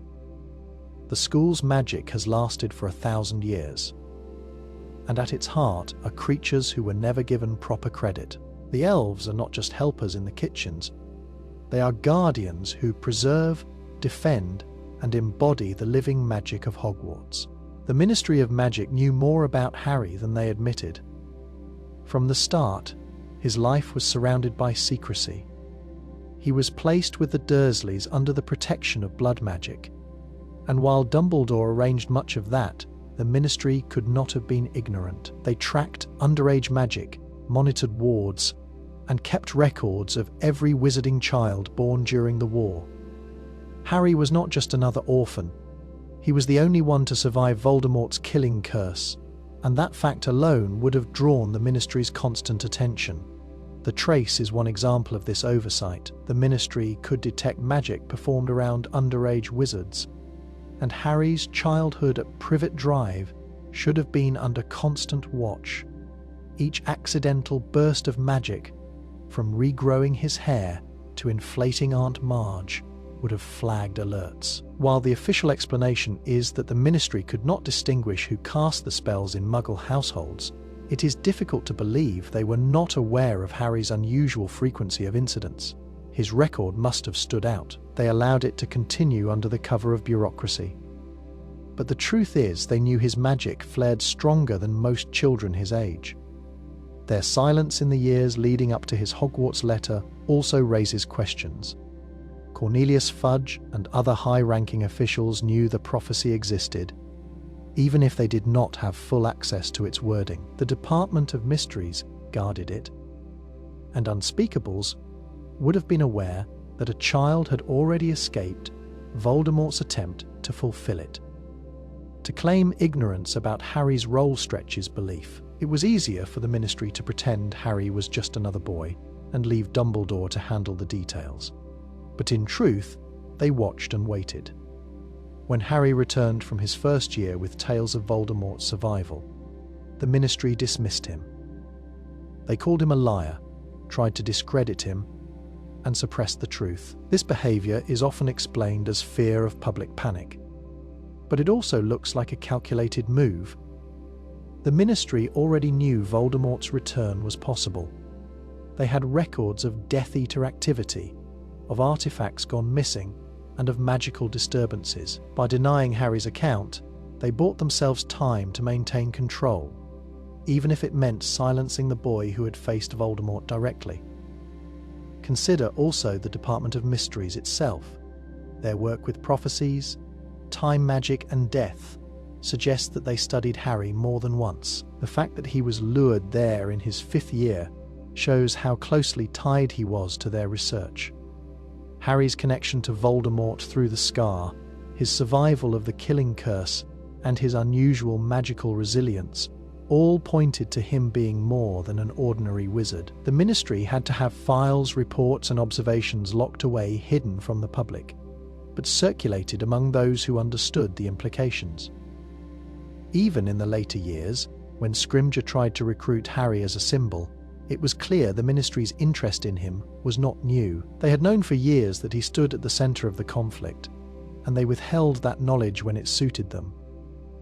Their refusal to speak openly was not born of ignorance, but of control. The Ministry always knew more about Harry than they admitted, and their silence shaped the course of the war as much as Harry's choices did. Death Eaters still linger, plotting in secret after Voldemort's fall. The Battle of Hogwarts ended with Voldemort's death, but it did not erase the network he built. His followers were bound not only by fear, but by ideology. Many of them believed in blood purity and the dominance of pure blood families long before Voldemort gave them a banner to rally under. Those beliefs did not disappear when he was defeated. They retreated underground, waiting for the moment when the wizarding world would grow complacent. Some Death Eaters were captured and imprisoned in Azkaban, but others escaped justice. The Ministry after the war was stretched thin, trying to rebuild while also hunting down fugitives. Families like the Malfoys turned inward, claiming loyalty to the new order. But others were less willing to give up. Figures like Yaxley and Travers had networks of sympathizers who did not all stand on the battlefield that final night. Those sympathizers kept resources, contacts, and influence within the wizarding community. In a society where many pure blood families still held power in the Ministry and on the Wizengamot, it would not be difficult for Death Eater loyalists to hide in plain sight.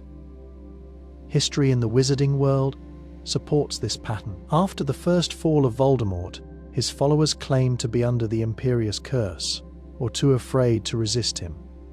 Many walked free, only to return to his side when he rose again.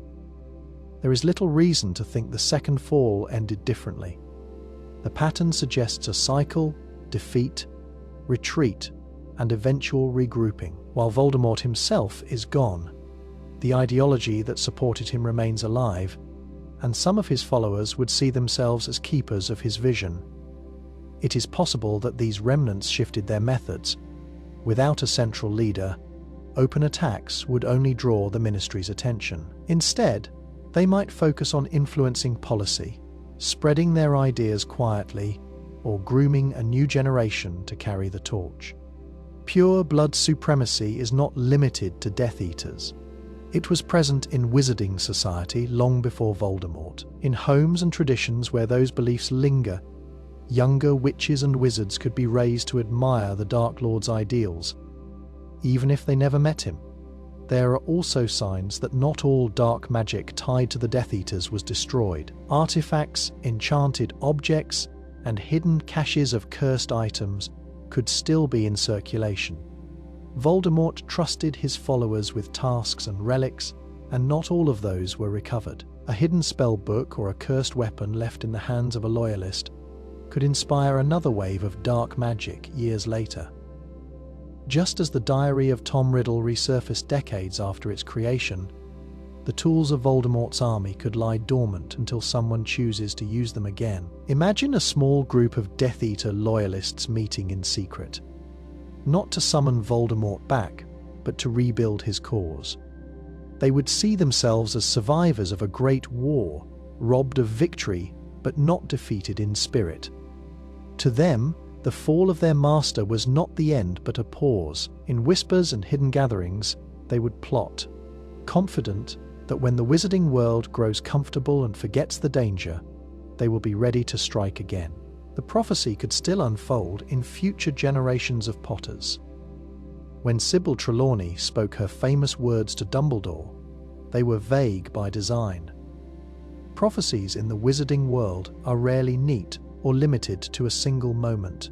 They bend with time and interpretation. The prophecy that guided Voldemort's actions and marked Harry as his equal may not have ended with Voldemort's defeat.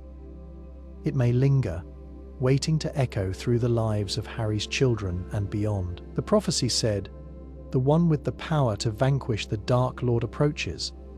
Born to those who have thrice defied him, born as the seventh month dies." Those lines fit Harry, but they also show how open prophecies are to interpretation. The one does not have to be only Harry, it could be a successor, someone who inherits his bloodline and faces a dark figure rising in a later age. The Dark Lord itself may not have to mean Voldemort alone. History shows that dark wizards and witches emerge again and again, each one claiming power and instilling fear. The prophecy could repeat itself whenever a Potter is born into such a conflict. The Potters have always been a family marked by courage and defiance. James and Lily stood against Voldemort 3 times, which fulfilled the part of the prophecy tied to Harry's birth. But the family's role in the wizarding world goes back further. Potters were known to resist oppression and serve as defenders of the community long before Harry's time. This pattern suggests that the family itself is tied to destiny. The prophecy may have simply been a reflection of that larger truth, that when darkness rises, a Potter will be among those who oppose it. Harry's children could one day find themselves drawn into such a struggle. Albus, James, and Lily Potter grew up in a world free from Voldemort, but peace never lasts forever. A new dark wizard might emerge, one not tied to Horcruxes, but to other forgotten branches of magic. When that day comes, the prophecy's words might resurface, pointing again to a child born as the 7th month dies, or to one who has the power the Dark Lord knows not. That power, first revealed as love in Harry's case, might take a new form in a future generation. Loyalty, knowledge, or even a gift yet unknown. The Department of Mysteries stored thousands of prophecies, most of them unfulfilled or misunderstood. This shows that prophecies do not vanish after one interpretation is realized. They linger, waiting for new circumstances. The words spoken about Harry could easily find relevance again. The wizarding world tends to repeat history. Dark forces rise, heroes answer, and battles decide the balance. If the Potters remain central to that cycle, then the prophecy is not closed. It is alive, its meaning ready to adapt to new faces and new struggles. Imagine a distant descendant of Harry, perhaps generations later, facing a new threat. The prophecy would not sound old or irrelevant. It would breathe again, its words reshaped by time, but still tied to the same bloodline. What Voldemort thought he had deciphered may have been only the first act of a story still unfolding. Harry's children will one day face their own dark destiny.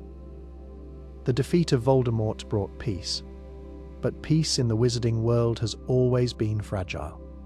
Each generation faces its own tests, and the children of Harry Potter will not be spared. Their father's life was shaped by prophecy, sacrifice, and war, and that legacy will hang over them.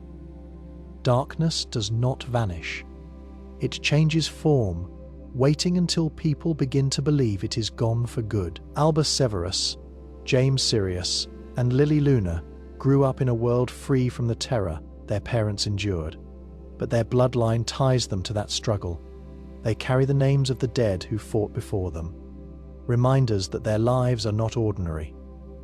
In wizarding society, names and ancestry hold weight. Being Potters means they are symbols, whether they like it or not. When a new dark power rises, and history suggests it always does, eyes will turn to them to lead, resist, or inspire. That expectation alone shapes their destiny. The prophecy that marked Harry as the one to defeat Voldemort could echo into their lives. Prophecies in the wizarding world are rarely final. Their words bend with circumstance and may apply more than once. The line about the one with the power the Dark Lord knows not may not have referred only to Harry. It could resurface in another generation, tied to a different child, facing a new enemy. In this way, the Potters may always stand at the edge of conflict, carrying forward the role of defenders. Darkness might not return in the same form. Voldemort sought immortality and domination through blood purity, but a future adversary could rise from another branch of magic. Curses locked away in forgotten vaults, unspeakable experiments in time or death, or even new movements within the ministry itself could threaten the balance of the wizarding world.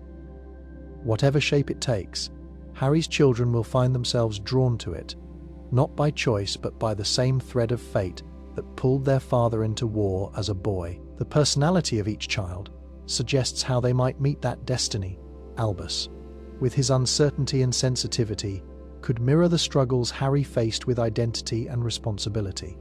His fears about being sorted into Slytherin show that he already feels the burden of his father's shadow. James, bold and confident, carries traits of both Harry and Sirius, making him suited to lead, but also prone to risk.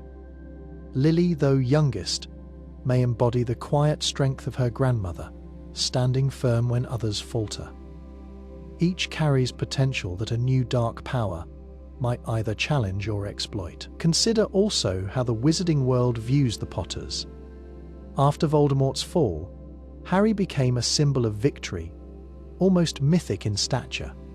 That reputation will fall onto his children, whether they seek it or not. If darkness rises again, the world will expect them to act. The pressure of that expectation alone could force them into roles they never imagined. Destiny for them is not a distant idea, but a legacy written into their very name. The Forbidden Forest hides a portal to another magical realm.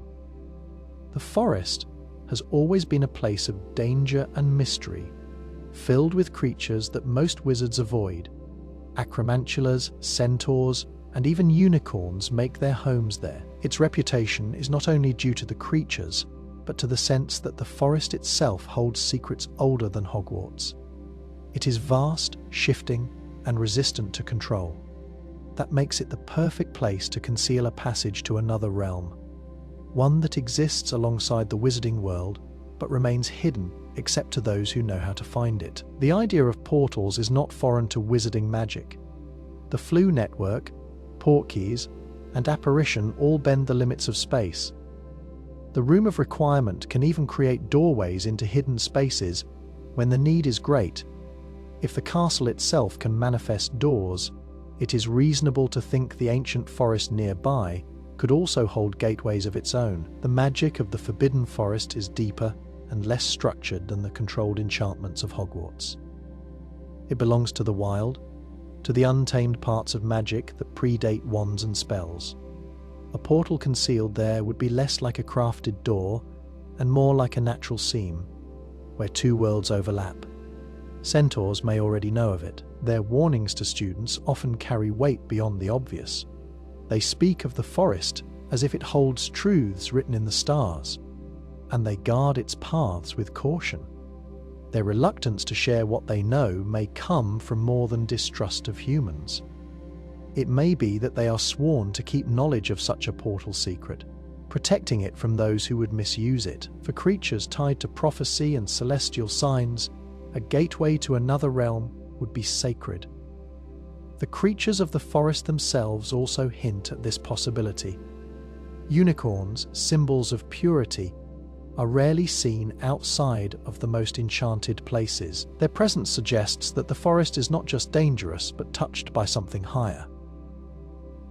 Thestrals, visible only to those who have seen death, move freely within its shadows.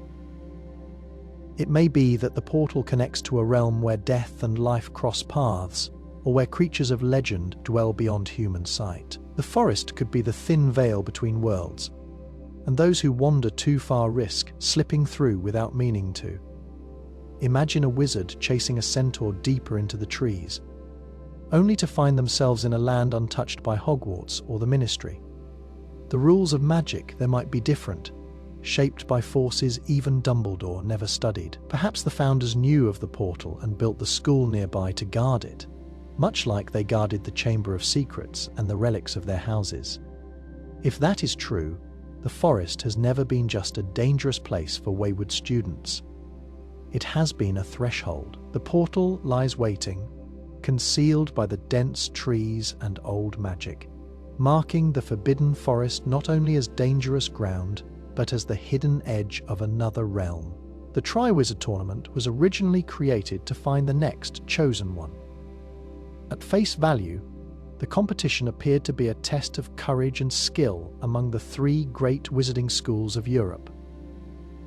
Champions faced dangerous tasks designed to push them beyond ordinary limits. But when the history of the tournament is considered, and the strange nature of its trials, it begins to look less like a simple contest and more like a ritual designed to reveal someone destined for more. The origins of the Triwizard Tournament reach back centuries.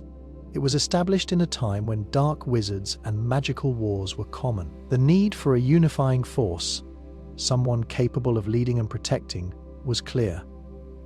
The schools may have presented the tournament as a way to foster cooperation, but its design suggests another purpose. Each task forced champions to confront their greatest fears and test their instincts. These were not academic examinations or dueling tournaments. They were life or death challenges that mirrored the trials faced by legendary figures in wizarding history. It seems likely that the tournament was meant to do more than crown a victor. It was built to identify the rare individual who could rise above others, someone who could become a symbol in times of crisis. The Goblet of Fire itself supports this idea. It is not an ordinary magical artifact. It is an ancient, enchanted object that makes choices beyond human interference. Once it selects a champion, the choice is binding, almost as if the goblet sees qualities invisible to others. It does not reward popularity or clever tricks, but recognizes something in the champion's character that sets them apart. That level of judgment aligns with the search for someone who fits the role of a chosen one, marked not just by talent, but by destiny. Looking at the structure of the tournament also strengthens this theory.